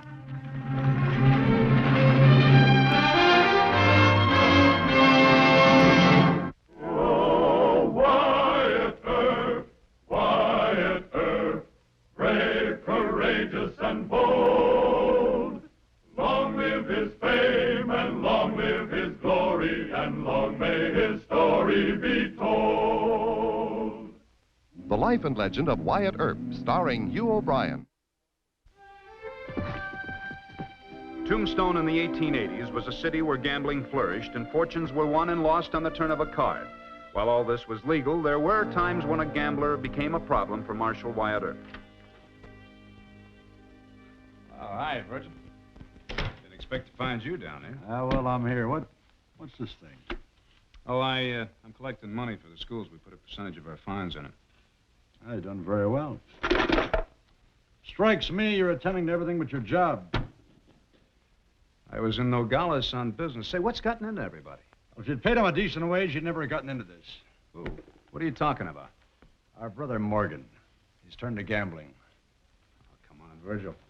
Everybody in Tombstone gambles a little once in a while. He's not gambling a little. He's gambling a lot. He's broken that yellow-haired Ruthie's heart, poor thing. How much has he lost? Well, that's the worst of it. He hasn't lost. He's won. How much? $10,000, a diamond ring. $10,000? Yeah. Now his head's even bigger than his bankroll.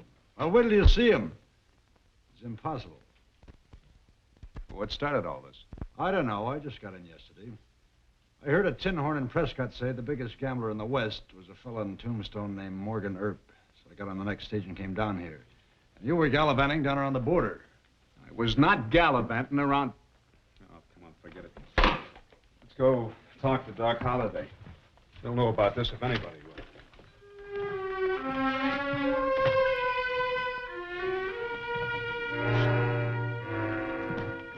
Doc? What's this about Morgan gambling? What side of it? I'm afraid I did. I thought so. Well, let him tell it, will you? Well, last Monday, the day you went jingling off to the border, I tossed a coin with Morgan for a drink, and he won. Then we tossed for $1, and he won. Then we tossed for $5, and he won.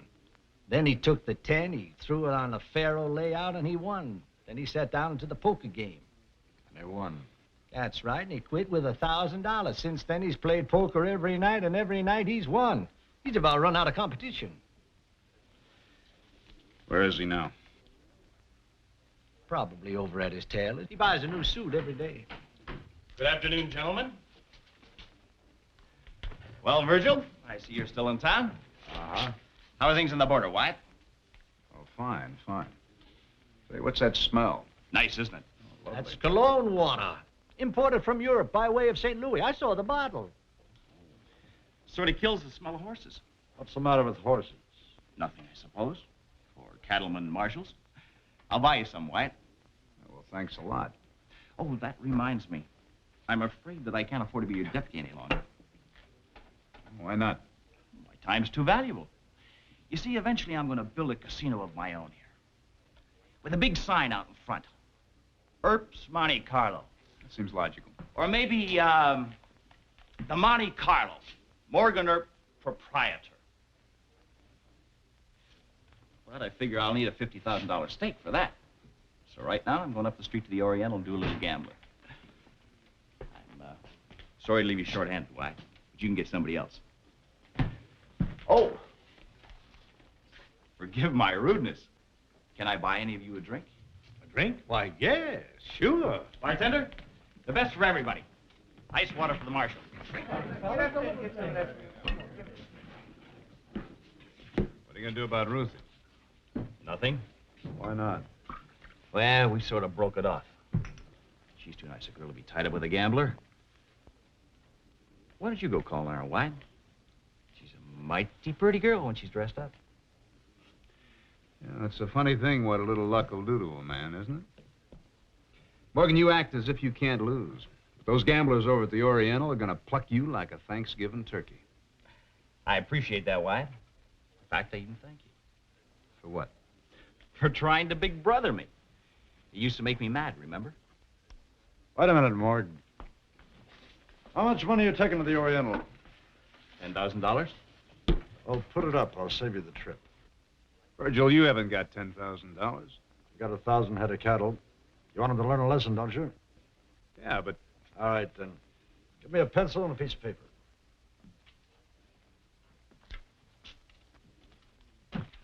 You mean you want to gamble with me? That's what I mean. You're being a fool, Verge. Verge, I wouldn't want to take your cattle. I wouldn't feel right. Doc, I need a deck of cards. Give the gentleman a deck of cards. I think a great tragedy is about to occur here.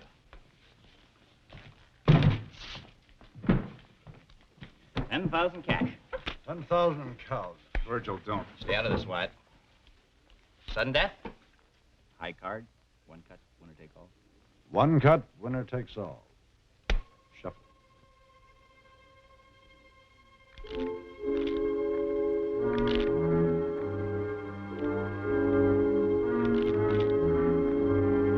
Go ahead. Cut. Virgil, it's my opinion that these winning streaks have something to do with the moon. Just what, I don't know. Never mind the moon. This is a family affair.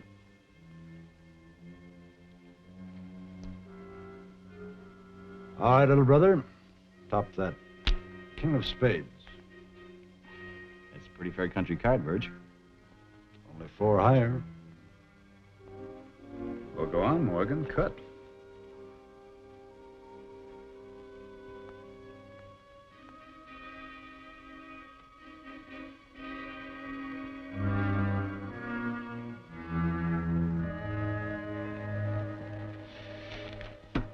I moved into the governor's suite at the hotel in case you want me, Wyatt. Just round up those cows, Verge. I'll send for them. The ace of spades. Advice unheeded is wisdom rejected. In other words, never tangle with a winning streak. Well, I'll tangle with it. Hold it, Mort. You're not going anywhere until I talk to you. There's nothing to talk about. Let go of my new sleeve, Wyatt. How do you think Virgil's wife is going to feel when she hears about this? And Ruth, are you going out there and present that ring to her? But first you go inside and give Virgil back his IOU. I said get inside there. All right, Wyatt. You asked for it. Hold it, Morgan. We're not going to fight in public. I'll show you. Thanksgiving turkey. Now that's enough. Now, get on that horse and get out of here. Let's go on over to my office. Well, you should never call him a Thanksgiving turkey.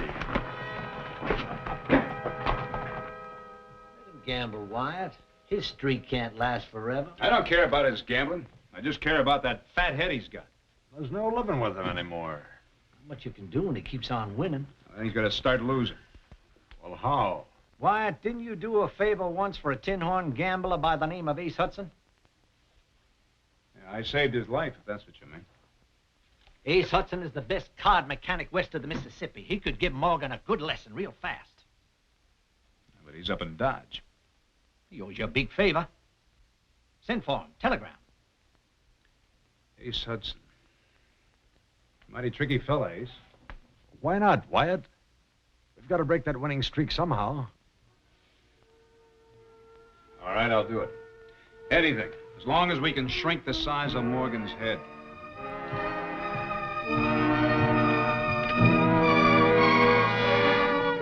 Thank you. I'll be right back down. Right.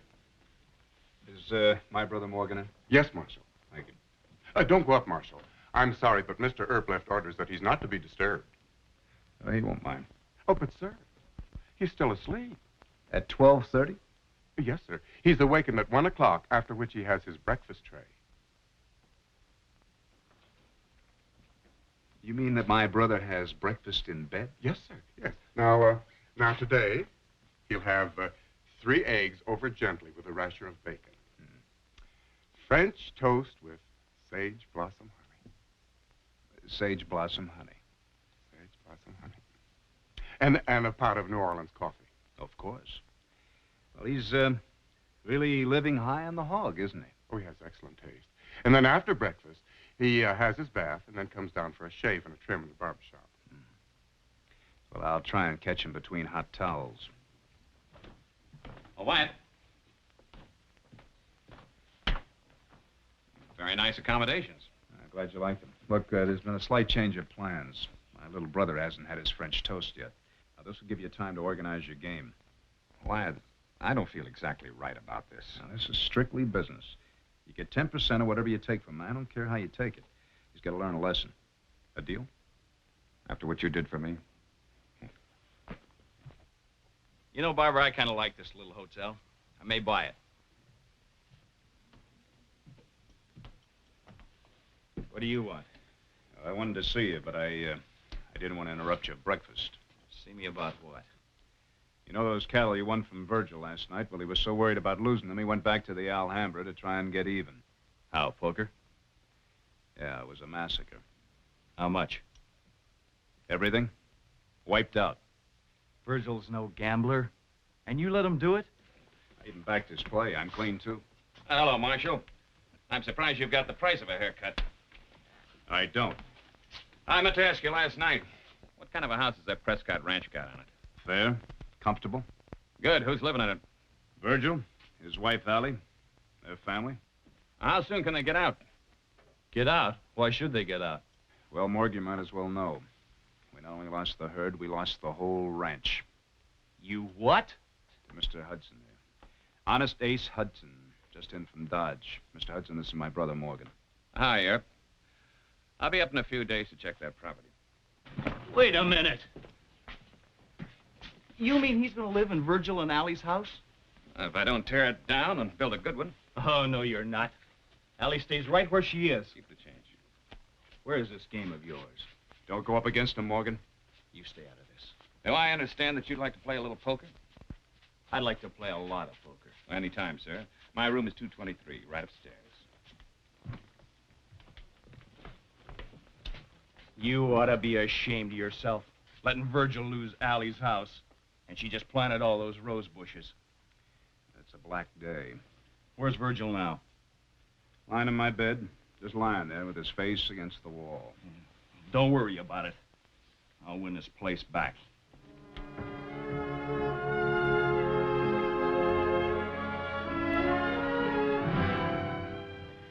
Give me a haircut, huh? One. Pass me. I take 2.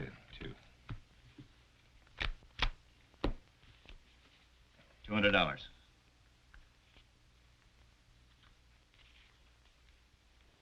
Two. And I'll raise you 3.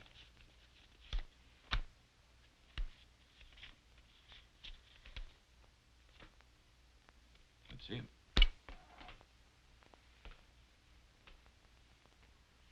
All black.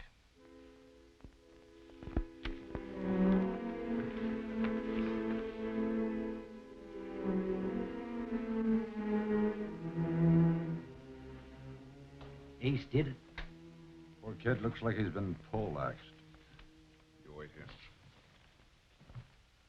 Morgan? Yeah, Wyatt? You better sit down.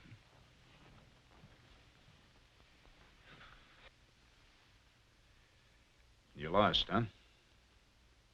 Everything. I can't believe it. Even your diamond ring? Even my ring.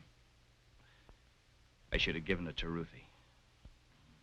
Like I said, no winning streak lasts forever. Well, you're some gambler. I hope you learned your lesson. Hudson was cheating you, Morgan. You didn't even know it. I'm glad to see you finally lost some of that hot air. Cheating me? Of course. You're an amateur, my boy. Let me give you a piece of advice. Never trust a gambler, including me. Ace is a friend of mine. I'll go get your money back. Cheating me? You didn't lose your ranch? Just a trick. He's gonna big brother me just once too often. And you let him. Just calm down, little brother. The only way we can shoot that head of yours back to everyday size. You know, you're as bad as he is. Worse. Look at it this way, Morgan. It's a very lucky gambler who can lose his roll and get it back.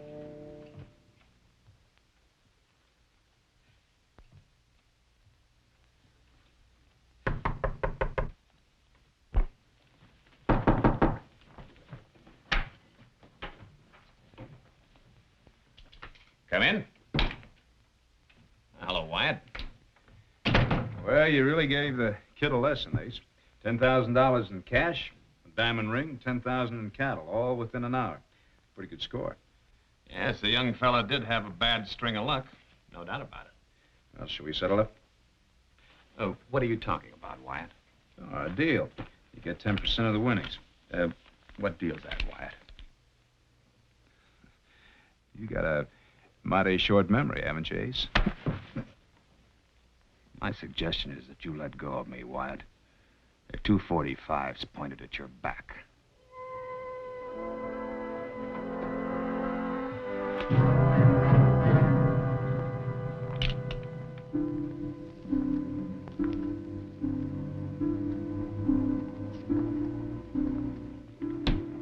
Something must have happened to him. He's been up there too long.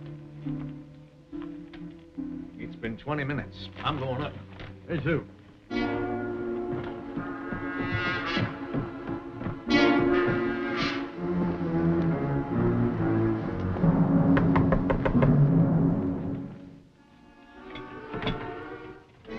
Let's knock it down.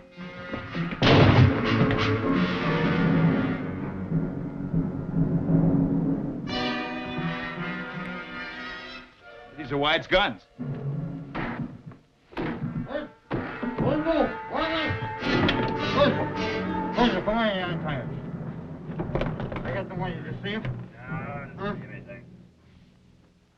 No, sir, Marshal. They didn't rent horses. They bought them.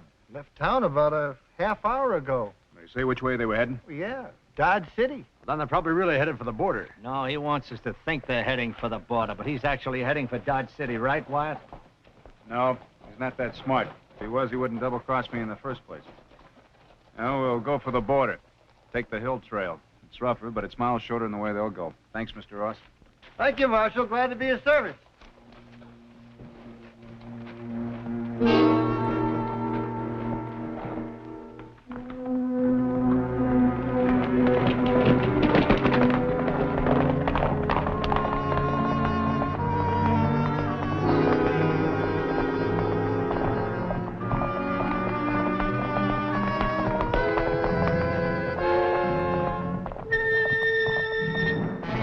Let's go get him.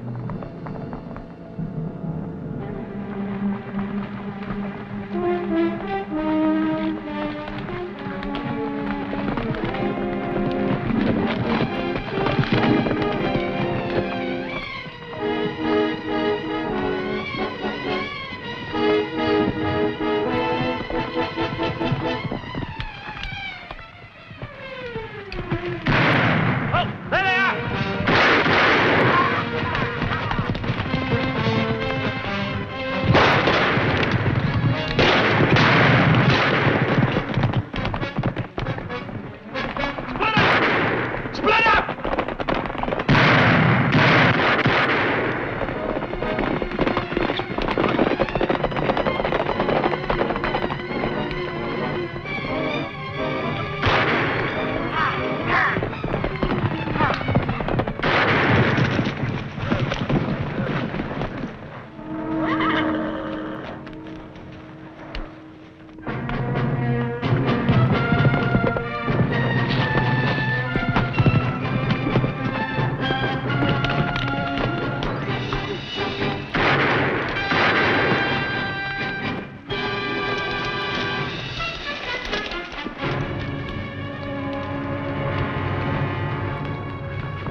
watching my ring? This is my couch. I made a contract with Mr. Hudson here, Morgan. You owe him 10% of what he won from you. What? I figured that to be about $2,500. I've always admired honor, but this is ridiculous. I made a deal. Pay him. That's mighty handsome of you, Wyatt. Well, I always figured handsome is as handsome does. What do you mean? Well, when you went out that window, you jumped your hotel bill. That's a very serious offense in Tombstone, Mr. Hudson. The fine for that's $2,500. I want you to know how much the children appreciate your contribution to the school fund. Mr. Hudson, you go pay your hotel bill and catch the first stage out of town. And it leaves in precisely 5 minutes. Come on, move.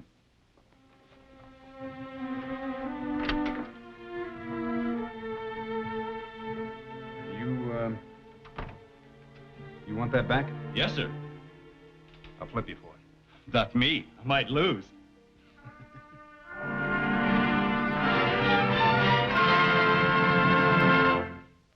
Well, he cleaned up the country, the old Wild West country. He made law and order prevail. And none can deny it, the legend of Wyatt forever will live on the trail. Oh, Wyatt Earp, brave, courageous, and bold. Long live his fame, and long live his glory, and long may his story be told. Long may his story be told.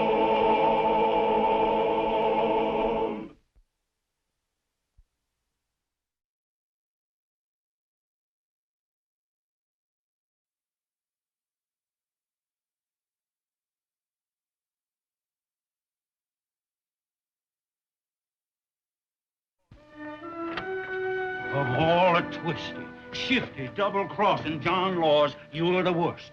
You never had any intention of marrying him, huh? Well, did you have any intention of breaking up your outfit of cattle thieves and murderers? That's not the point. Well, what is?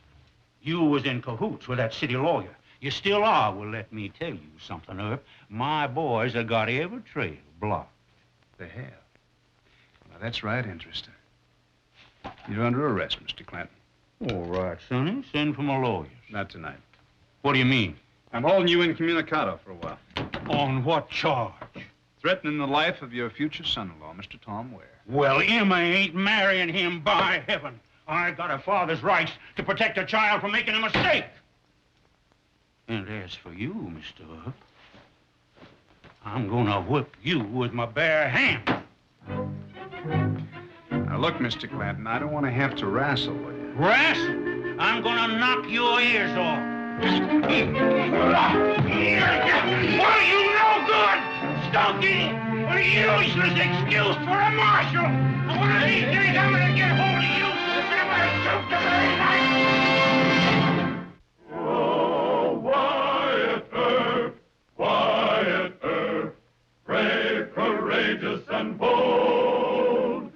Long live his fame, and long live his glory, and long may his story be told. The Life and Legend of Wyatt Earp, starring Hugh O'Brien. Emma Clanton was the one respectable member of the notorious Clanton outfit. The girl's determination to reform her father, Old Man Clanton, had aroused Wyatt's sympathy. But her way of accomplishing what she wanted confronted Marshal Earp with a perilous choice. Got him all fed and watered for you, Finn. That's fine. Look, Papa wanted me to tell you a couple of things. Number one, my sister Em is coming in from New Orleans. Oh, trouble. Number two, all guards are to remain out of sight. Number three, a guard is to be posted at the front gate, and that's to see that none of the men ride in drunk and... You got that? Yeah. Oh, one more thing.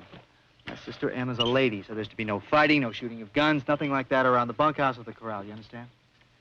I've got to go collect Ike and Billy and deliver them to Papa sober so they can say howdy to Sis. How come the old man put it all on you, Finn? Ringo and Brocious are in Charleston, and the McClowerys are dipping cattle, so Papa says I'm it. You pass the word about Sis, here? Yeah.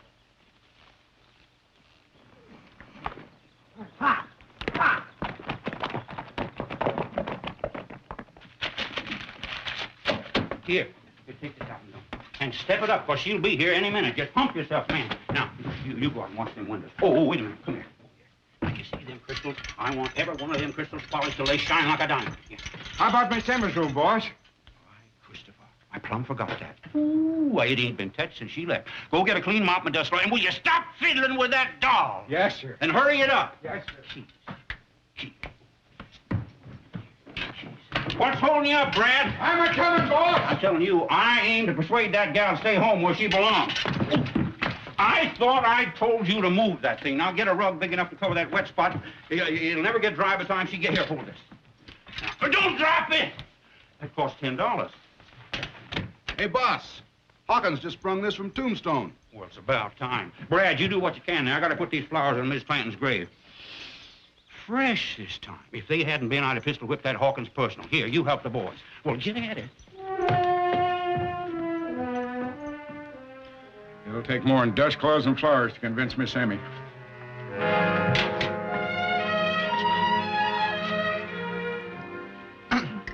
Awfully good supper.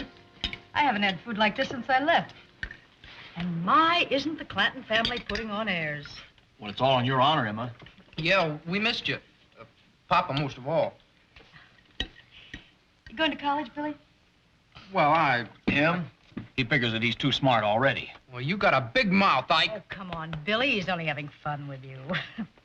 What about you, Ike? I thought you'd be married by now. Ike married. The kind of girls he runs around with, nobody'd marry. Hush up, Finn. Mind your manners. Yeah, I don't see you doing so good either. That reminds me. Sally's waiting. Papa, may I be excused, please? Sally's waiting. Gaileyville, Sally. All of you is excused. Bye, Em. Em and I want to have a little visit. Bye, Em. Nice to have you home. Have a good day. Hey, Ike, give me my hat. Oh, well, that's hand. Bye, Emma. Papa.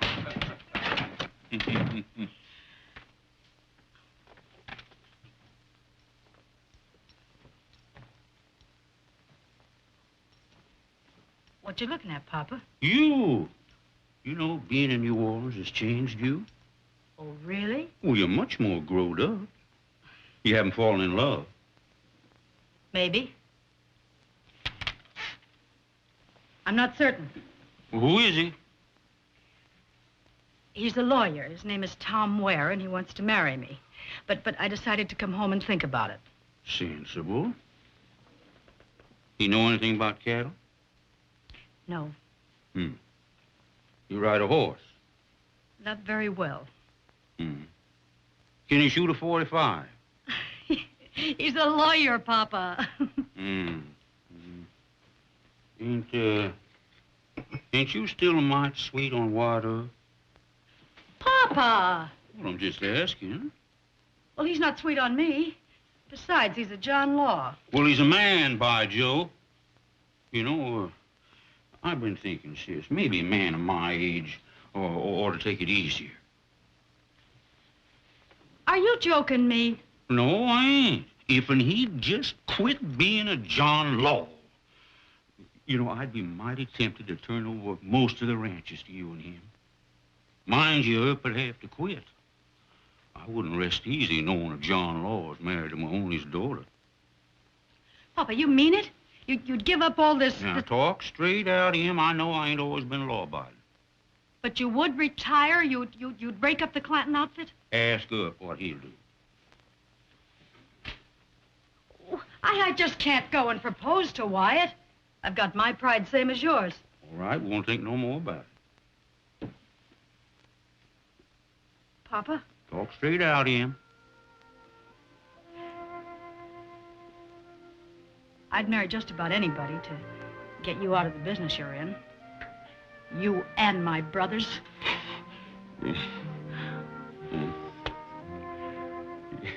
Right now, you sure do remind me of your ma. But I ain't promising nothing in advance. No, of course not. All right. I'll talk to Wyatt. Well, you can't run into him accidental out here. You better move into a hotel in town. The best one. And don't you do no proposing. You just sound him out. A smart young lady knows how to do that. Your ma did. All right, Papa. I'll try. I'll try. You sure do remind me of your mom.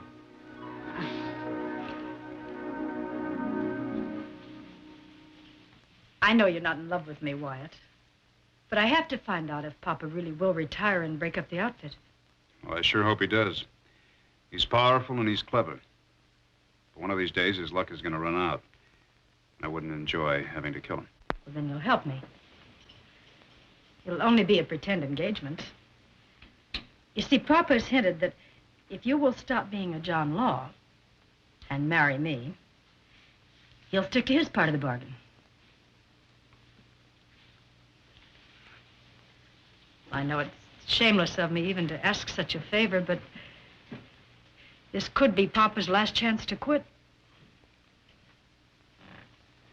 Miss Emma, I'm very fond of you. If you weren't a Clanton and I wasn't the marshal of Tombstone, well, we both know. Look, honestly, I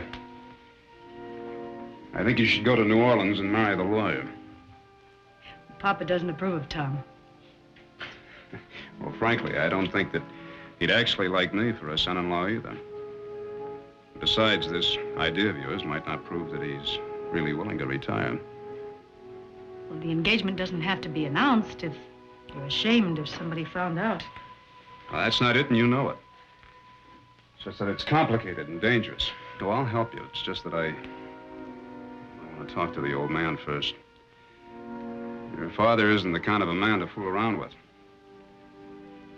You're welcome to the use of my name, but I think we ought to make sure it's going to work first. Thank you.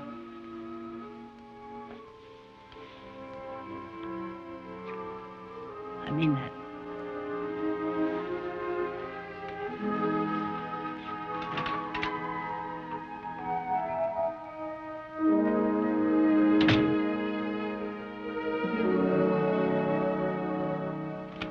Come on in, get comfortable. Safe for talking in here. That guard of mine's got bigger ears than a tattletale woman. Sit down. Now, did Em and you talk real personal? Well, yes, we did. Well, what did Em say in plain words? Oh, just that she was hoping that you'd retire. Fiddle. Well, ain't neither of you school children. Why didn't you get down to cases? Well, my deal with him was that if you and her figured on marrying, and if you'd get shed of that star, well, then I'd turn over the business to you. Lemonade for courage. That might make me a little bit dizzy, but here goes. I've been thinking a heap about this family inheritance business. And I made up my mind. Now, what do you say about the deal? Well, if you really want to quit. Soon as you quit being a John Law. Well, all I have to do is resign, but it may not be so easy for you. Why not? Brocious, Ringo, and the McClarys, even your own boys, they might make trouble. Not if you're smart. Now, I called you a lot of things, Herb, but I never called you stupid. Well, thank you. Tom McClar's talking about pulling up stakes. Frank will go along with Tom. Ringo can be bought off. Might have to gun Brocious and take care of Bean, but that ain't no problem. What do you mean by take care of Bean? Well, you don't know as much about my outfits as I thought. When I and you start after Bean, we can send him up for 10 years without even firing a shot.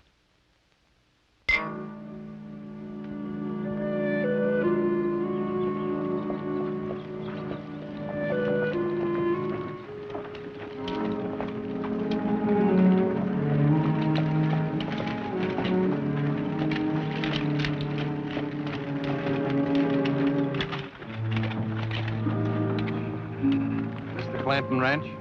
Who are you? My name is Ware. I'm from New Orleans. Is Miss Emma Clanton at home? No, she ain't. How about Mr. Clanton? He's busy. Oh, fine. Then I'll wait. Hold it, mister. You just state your business, and I'll see if the boss wants to be bothered. Is this some kind of a practical joke? My name is Ware. Tell Mr. Clanton and his daughter that I'm here to see them. I'm Clanton. Oh, Mr. Clanton. I wasn't expecting to have rifles pointed at me. How do you do, sir? My name is Ware. Oh, yes, Emma told me about you. Shy's from New Orleans, ain't she? I don't quite understand, sir. Well, where is Miss Emma? She and I are engaged. Not anymore, you ain't. I called it off. You get. I'm Marshal Earp, sir. And things here are mighty complicated right now. I'll take Mr. Ware back to Tombstone. Well, we ain't finished our business. Later, Mr. Clanton. I'm sure that Miss Emma will have a few things that you might want to explain to Mr. Ware. Oh, yes, well. Well, you settle things with him, but I don't want to see him no more. Dr. Holliday is meeting us on the trail. I'm sure that he and I can explain part of this to you. I certainly hope so, Marshal. It's bad manners to point guns at visitors, friend. Why, you... Hold it. Let's have no trouble. Get in the wagon, Mr. Ware. Very well.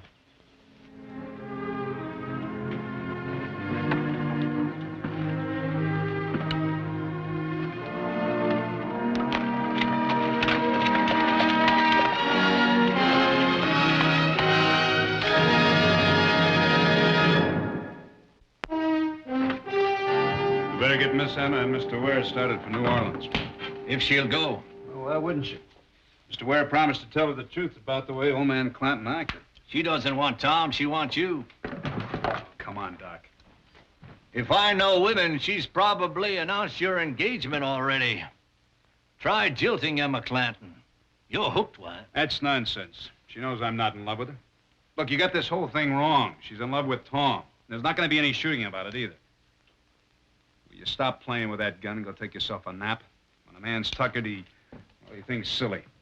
Moraturi te salutamus Caesarem. We who are about to die. Will you stop it? Die or marry, it's not much of a choice, Wyatt. But I'll stand up with you at the altar or against the Clanton guns.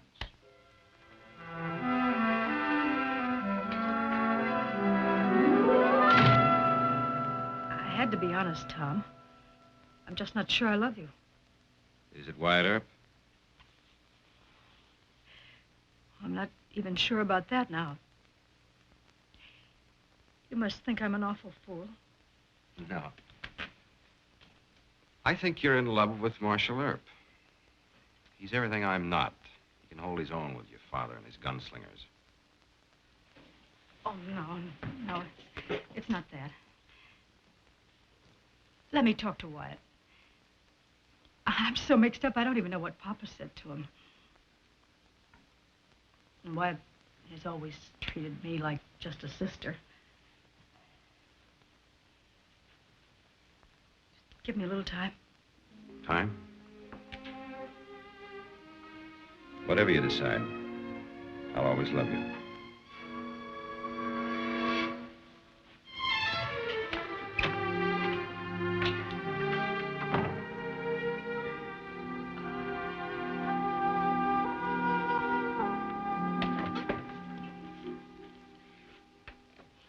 What'd she say? No luck. She wants you. Oh, that's just a notion. She's been using me to try and persuade her father that he should retire. That doesn't sound like Emma. Look, Mr. Ware, she's desperate. She's not thinking clearly. Well, I don't know. Oh, she said she'd talk to you. When? Right away, I gathered.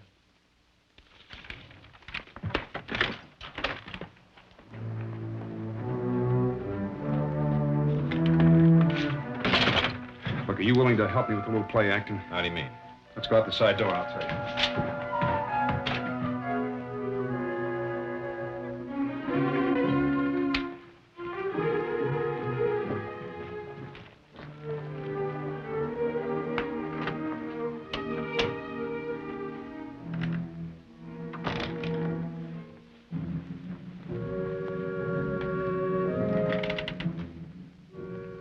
Hold on now, Earp. I want this settled before you talk to Emma. There's nothing to settle. I think there's a lot to settle.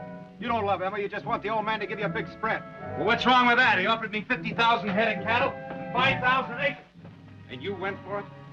You're so low down you'd marry Emma for that? Why, sure. If she's fool enough to let Clanton buy her a husband, it might as well be me. You Bill. Tom! Tom! Tom, stop it. Quiet! Tom! Tom, quiet! Come on, get up. No, that's enough. You gave him just what he deserved. He had a lot of temptation, Emma. That's no excuse. Will you take me back to the hotel, please? I'd like to get out of this town. Of course, dear.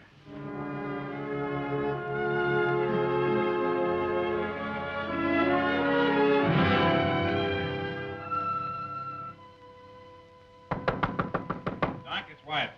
All right. All right. When's the wedding? No wedding. Not to me. I decided to take Mr. Webb. Miraculous escape. How did you manage it? Never mind. Here, put these on. If I know Clanton, he's going to send somebody to gun Webb. I may need some help to get him out of town. Get your hat and coat. Gladly. You know, I thought you'd either be dead or married.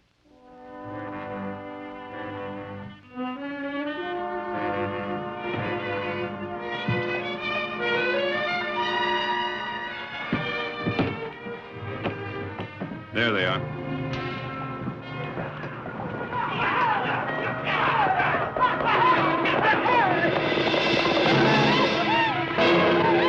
Come on, he fights us. Quick. Come on.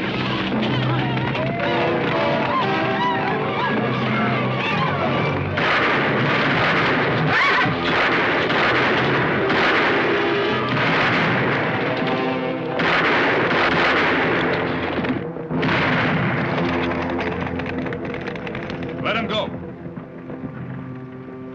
Two of you get in the hotel and stay there. Mr. Clanton will be coming to see me. You two stay out of it. I'll send word when it's safe to leave town. Very well.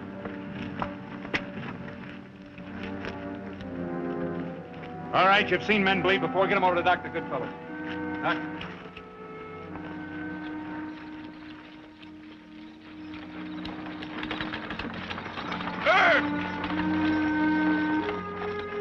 I want to talk to you. Evening, Mr. Clanton. Don't you evening me. Some boys are sent to scare that no-good lawyer, and you shot him up. Another thing, where's Emma? Let's talk inside. Of all the twisty, shifty, double-crossing John Laws, you're the worst. You never had any intention of marrying Emma. Well, did you have any intention of breaking up your outfit of cattle thieves and murderers? That's not the point. Well, what is? You was in cahoots with that city lawyer. You still are. Well, let me tell you something, Earp. My boys have got every trail blocked. They have. Well, now, that's right interesting. You're under arrest, Mr. Clanton. All right, Sonny. Send for my lawyers. Not tonight. What do you mean? I'm holding you incommunicado for a while. On what charge?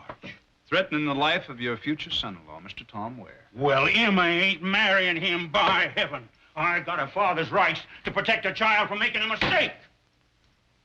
And as for you, Mr. Earp, I'm gonna whip you with my bare hands.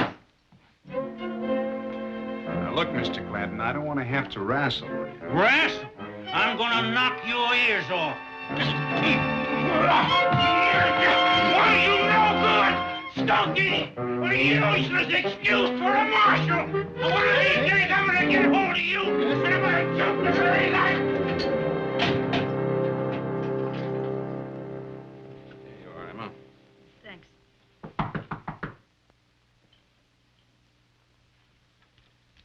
Who is it? Wyatt. Come in. Miss Emma?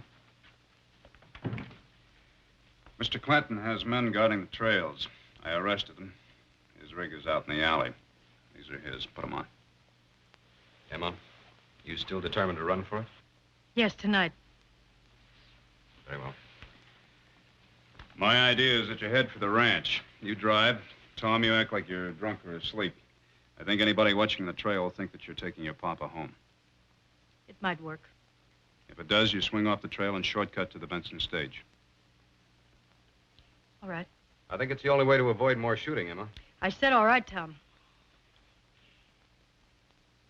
Has the marshal any other suggestions? Just one. I think you should write your father a letter. Tell him that you love and forgive. In his way, he loves you very much. I've written. Would you mind giving this to Papa? Not at all. I wish you luck. Thank you.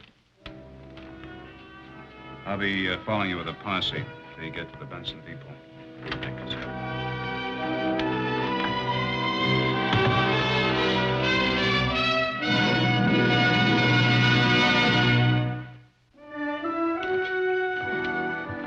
Well, hi, Doc. Hi.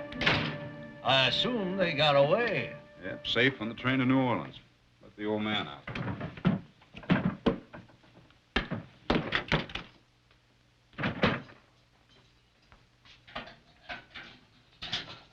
Where's that Earth? He ain't heard the last of jailing me. Your guns are right there, Mr. Clanton. Your hat and your coat. Here's a letter from Miss Emma. Reckon I know what it says. I don't think you do. You better read it.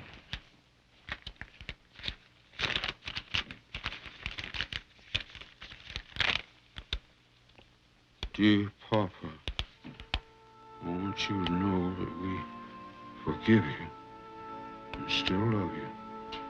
We hope we got your blessing. Tell Wyatt no hard feelings.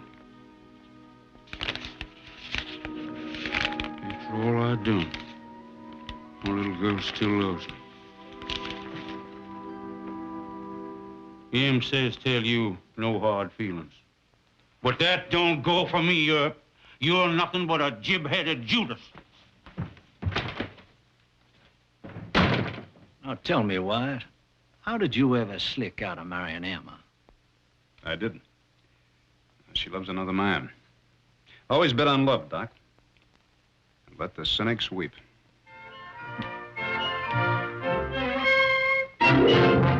Well, he cleaned up the country, the old Wild West country. He made law and order prevail. And none can deny it, the legend of Wyatt forever will live on the trail. Oh, Wyatt Earp, brave, courageous, and bold. Long live his fame, and long live his glory, and long may his story be told.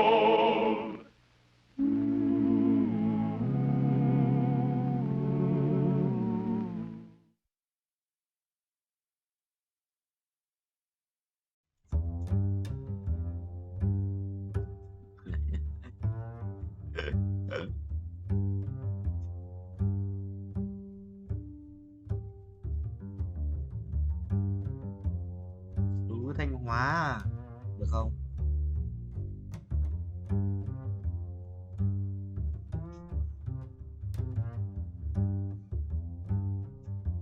Phú Quý à? Nên mình lục lui ơi.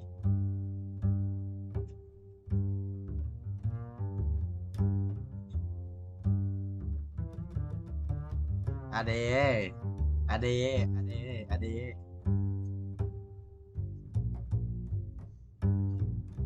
Không.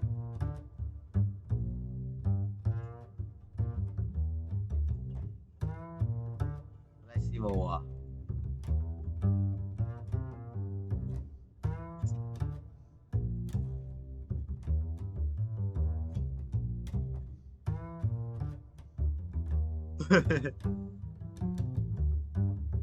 Kêu được ra chim anh và xem kêu được Queen này. Bye bye anh em nhé. Đấy, hay giờ là hay là chim không? Chỉ vậy. Rồi nói sai đâu, ra cái chim này.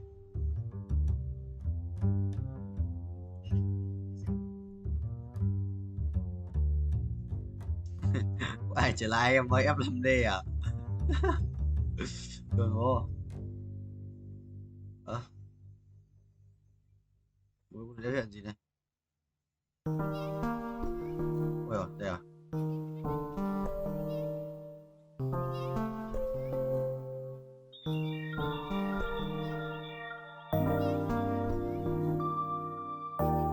Quay không vậy? Căng cửa. Quay rồi, quay. Ôi giời, anh sao nào xí vậy? Đây, có điện rồi. Bữa đấy nhỉ? Bữa đấy. Không đúng à? Không được lui.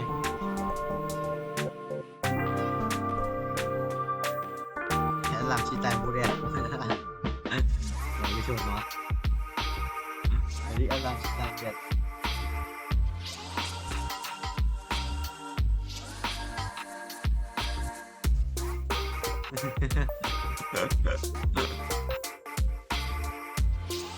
Bỏ chim nhằm BD à.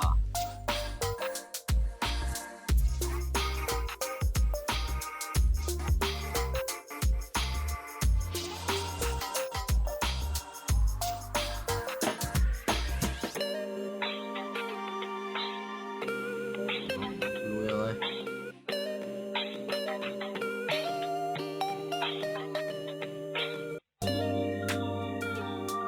Ba mươi bố.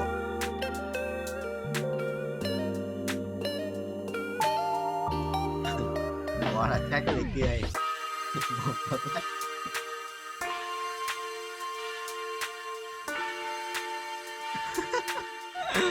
Quần đầu lách à? Bách đầu lờ. Xin.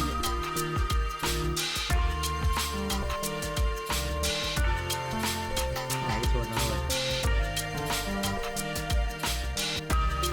Để sao này? Lá gì?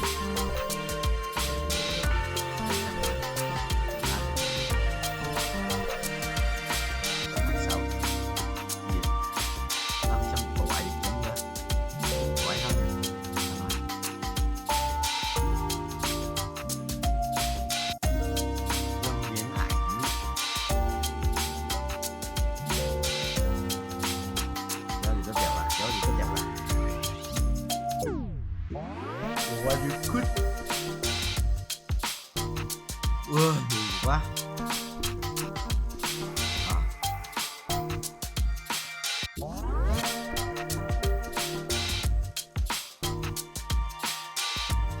Lùi.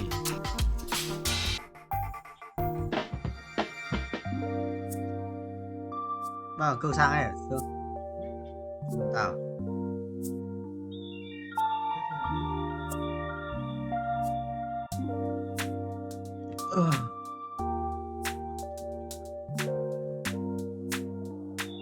Đây rồi. Ngoài bố còn xịn hơn. Uầy. Về đấy nhờ, về đấy nhờ. Về đấy mày xong.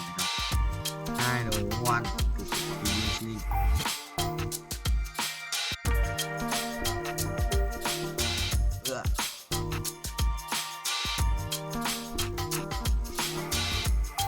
Rồi mấy ảnh bên kia. Mà mình cũng sắp chết rồi mà, mình nhớ xả tiền cho hai con này lên thì nó sẽ 6 đã chứ, đến 6 rồi thì bình thường.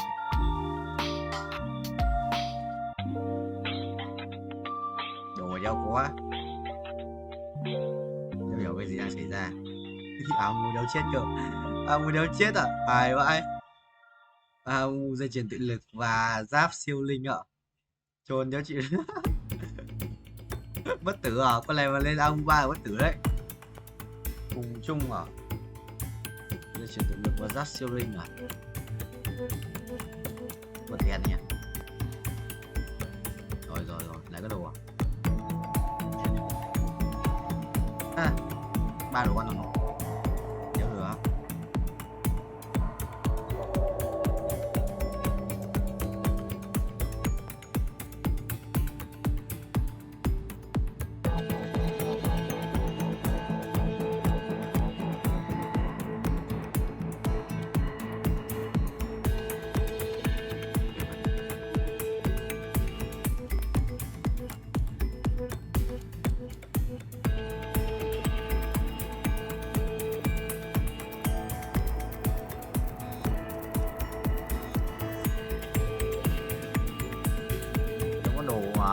Hai con đánh tam chính đéo có đồ chôn.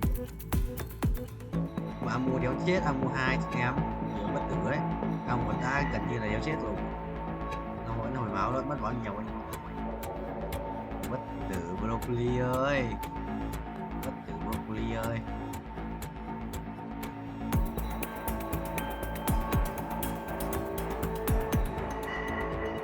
Ê mày chồng.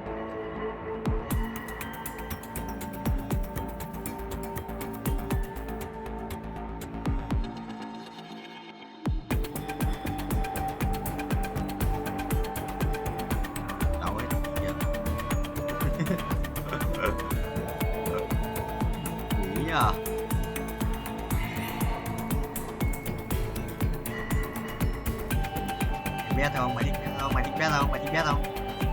Mày biết.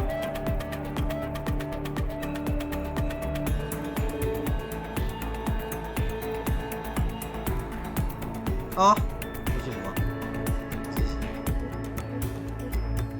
chắc à. Hy vọng thì làm gì rồi để thất vọng hả Quang? Hy vọng nhiều thì thất vọng nhiều. Hy vọng nhiều thất vọng nhiều. Nhanh này. Nhiều đồ quá.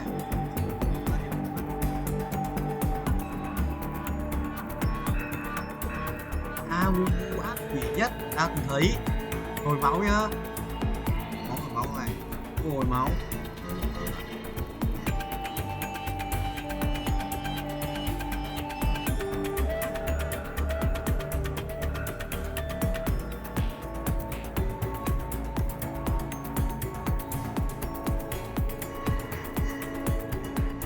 Tại lịch này. Thật sự làm chưa?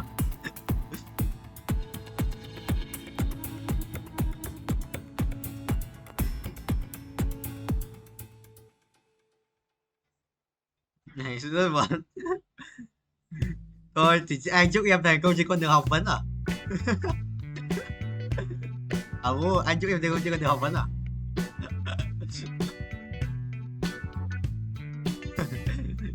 Cái sự sỉ nhục không? Không cố được 0.5 nữa à?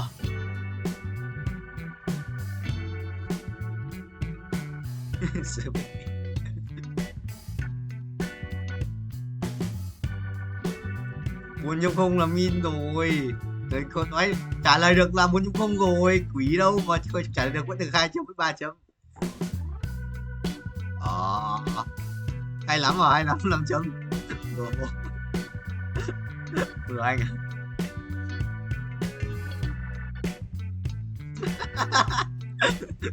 Thật quá.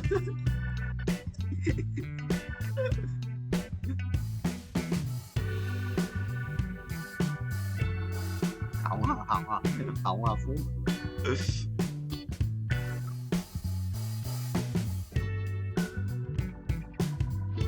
Thế giờ vẫn thành chơi mà. Giờ vẫn thành chơi mà Quang. Ai à.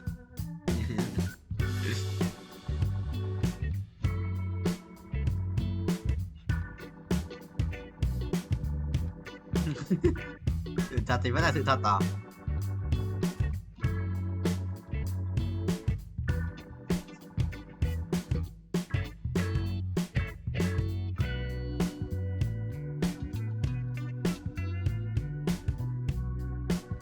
Sao ấy? Cái gì? Phải chưa? À, đi tù. Mày đi tù. Gì? Mày đi tù. Nó bảo mày đi tù. Xong rồi về áo của anh bất tử rồi. Tao mua hồi bao nhiêu máu ấy. Chắc mày chưa trả tiền đi.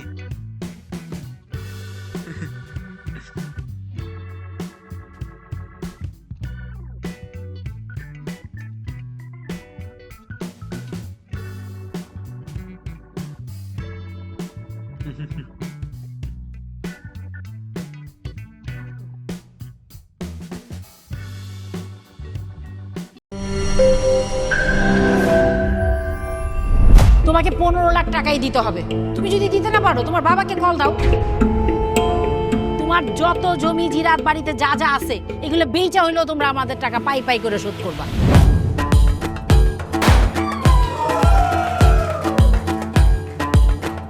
একটা ব্যাপার কি খেয়াল করছো? শহরে কিন্তু দুইটা রূপ, রাতের এক রূপ, দিনের আর এক। বেঁধেছি ঘর হৃদয়ের পর গাঢ় সবুজ ওই গহীন বনে। আরে ব্রো, সবসময় চিল থাকতে হবে, কিচ্ছু মাথায় নেওয়া যাবে না। ভালোবাসা হচ্ছে একজন আরেকজনের উপর ভরসা করে, একজন আরেকজনের হাতের উপর হাত রেখে এই জীবনটা কাটিয়ে দেয়। কিছু মানুষ এই রাত জেগে থাকে আর টাকার বিনিময়ে সুখ খোঁজে। বসুন। এখন তো সিরিয়াস হওয়া উচিত, তাই না? আমি তো কোথাও যাচ্ছি না পার্টি করতে। তুমি কেন যাচ্ছ? কেন বন্ধ করতে পারতেছো না বলো তো?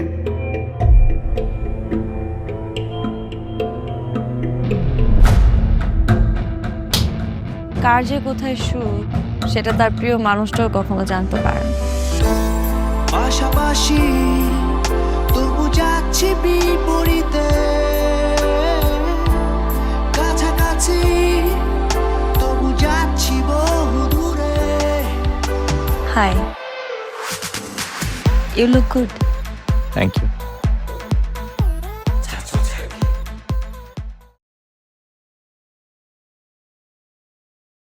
Thầy lái mày thắng, nghe cái trường lực mày thắng, mày 10% nữa.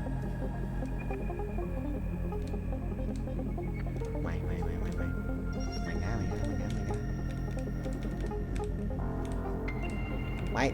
Mày ô không được, đùa tao xuân không xuân 77 ơi, nếu được rồi xuân dấu vậy.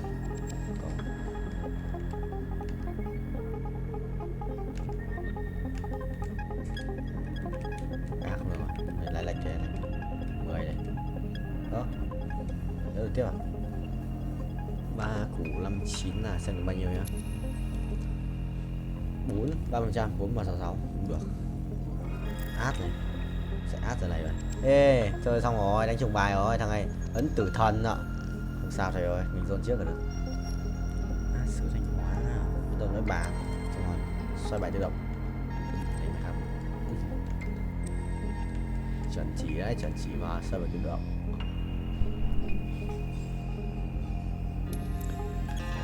Go. Binh Chi Linh gọi thầy ơi. Thầy nhót không? Nhót, đét. Cho tao.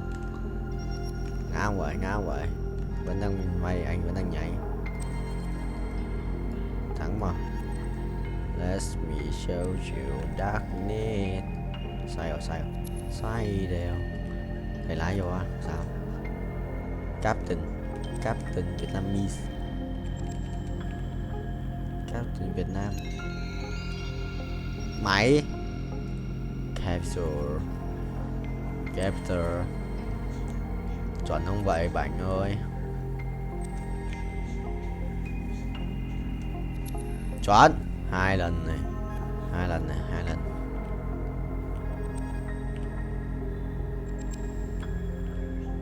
Đấy, không 3 lần lại nữa ta thầy bình tĩnh. 3 lần này. 3 lần, 1 lần là 4 này. 5 lần này. 5 lần. 6 lần.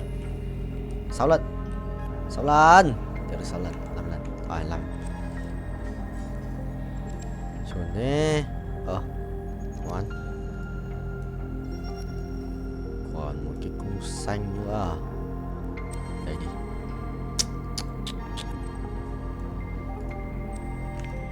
Bài gọi là gì nhỉ?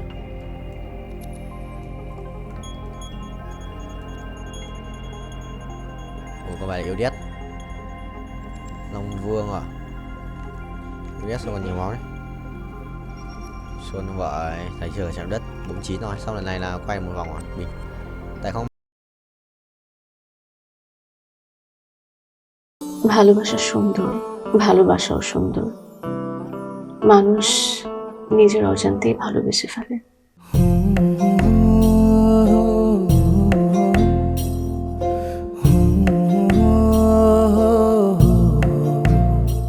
আমারও মনে হয় কি জানেন, আপনার মতো জানাশোনা কাউকে না আমার বিয়ে করা উচিত। এটা কি উপলক্ষে? ম্যাডাম ফুলটা গ্রহণ করুন, তারপরে বলতেছি। ভোটার আইডি কার্ডে যার স্বাক্ষরের জায়গায় টিপসই দেয়, এখানে কেউ ডাক্তার। এই দুইজনের মধ্যে যে আগে ম্যাডামের মন জয় করতে পারবে, ম্যাডাম তার। একদিন না দেখলে তোমায় বন্ধু আন্ধার লাগে সব, তোমার এই প্রেমে এমনই টান। রোগীদের তো ডক্টরের কাছে আসলে ব্যথা কমে যায়, আপনি তো উল্টো হলো কেন? আপনি কি একটু উল্টা? তোমায় ছাড়িয়া যাব মরিয়া, তোমায় ছাড়িয়া যাব মরিয়া, যেও না বন্ধু আমার ভুলিয়া। বলিয়া। আমার মনে হয় আমার সমস্যা কপালে, ম্যাডাম আমার কপালে নেই, আমার কপালে আছে দাগ।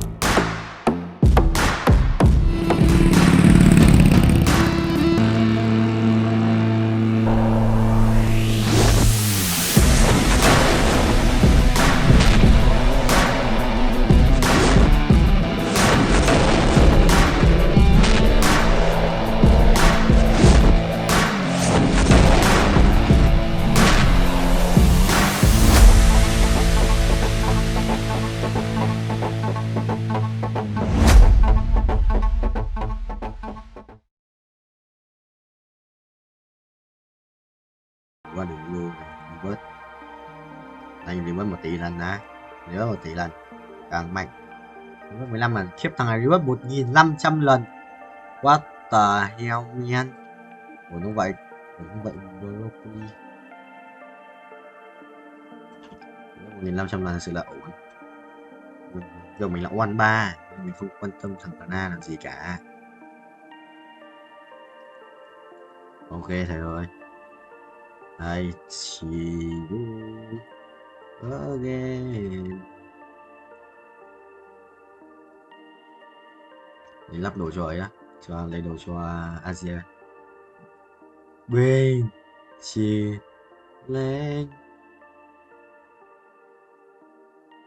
bên chia linh binh à vẫn đập đồng đấy chứ. Anh đã chỉnh như thế rồi. 6 7 8 9 34 35 36 7 38 9 2 5 36 7 8 9 180 vòng à. 10 này 7 này 2 lần perfect này. Đúng 3 lần hết liên tục. Ai à trung tâm thua lại. Ê tao gặp lại thằng này Dương ơi, thằng này tao thua ở trận trước này, thua thằng này trận trước này, sao tao đái vào lúc đánh xong trận sao tao vào trận luôn, thế tao vào trận luôn đó. Cả thằng này nữa này, thằng này cũng ở trận trước này, hai thằng trong 1 trong 2 trận trước. Đó để ý tên đấy, mình nhớ là đi gặp lại à. Vẫy tay xin chào nhận phật sau thương nhau mà ngập không muốn rời. Được sao? Ô giờ mình còn chưa ở đây Ari, nếu mà nhặt Ari vậy chung đúng không? Ari không?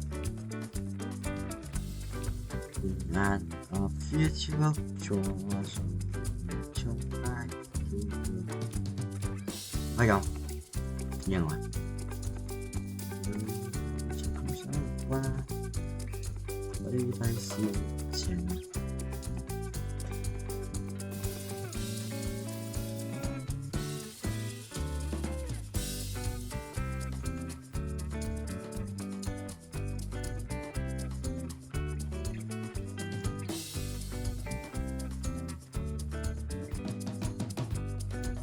Mày đi đâu chôn à?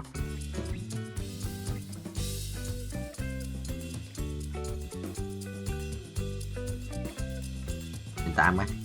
Đến 8 rồi quan tiếp. Từ xong rồi ơi giờ. Làm tên đánh cũng bành. Sợ thế. Nếu đánh cây Sa Long Vương thì thua đấy.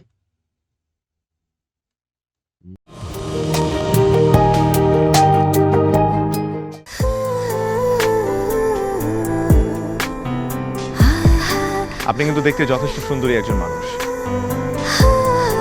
দেখতে বেশ romantic, যেন শেক্সপিয়ারের নাটকের কোনো নায়িকার মতো। ভেবেছিলাম, কিন্তু আপনি তো পুরোটাই মর্মান্তিক। যে কোনো মানুষ আপনাকে দেখে মর্মাহত হতে পারে।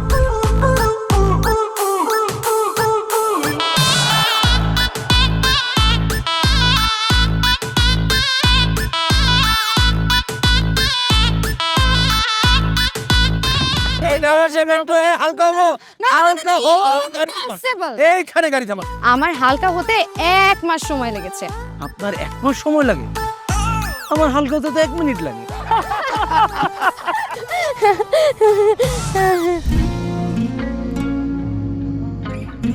আমার কাছে মনে হয় জীবনসঙ্গী এমন হওয়া উচিত যার সাথে আপনি প্রতিটা মুহূর্ত উপভোগ করতে পারবেন। সারাক্ষণ খুনসুটিতে মেতে থাকতে পারবেন এবং তার মনে এমনভাবে বসবাস করবেন যে আপনার দিকে সে একটাবার তাকালেই বলে দিতে পারবে যে তার বেঁচে থাকার কারণই আপনি।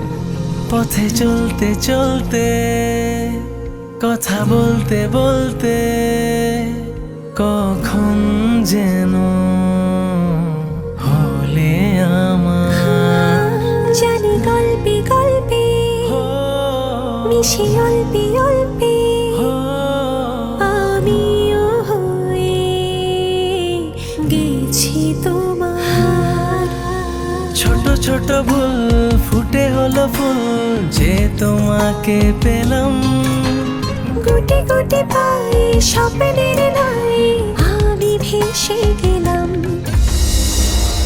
আপনি কি মনে করেছেন একজন মানুষ আমার জীবন থেকে চলে গিয়েছে এবং আপনি সেই সুযোগটা কাজে লাগিয়ে আপনার ফিলিংসগুলো আমার কাছে এক্সপ্রেস করবেন আর আমি সেটা হ্যাপিলি অ্যাকসেপ্ট করে নিব? এই হচ্ছে আপনার বন্ধুত্বের নমুনা?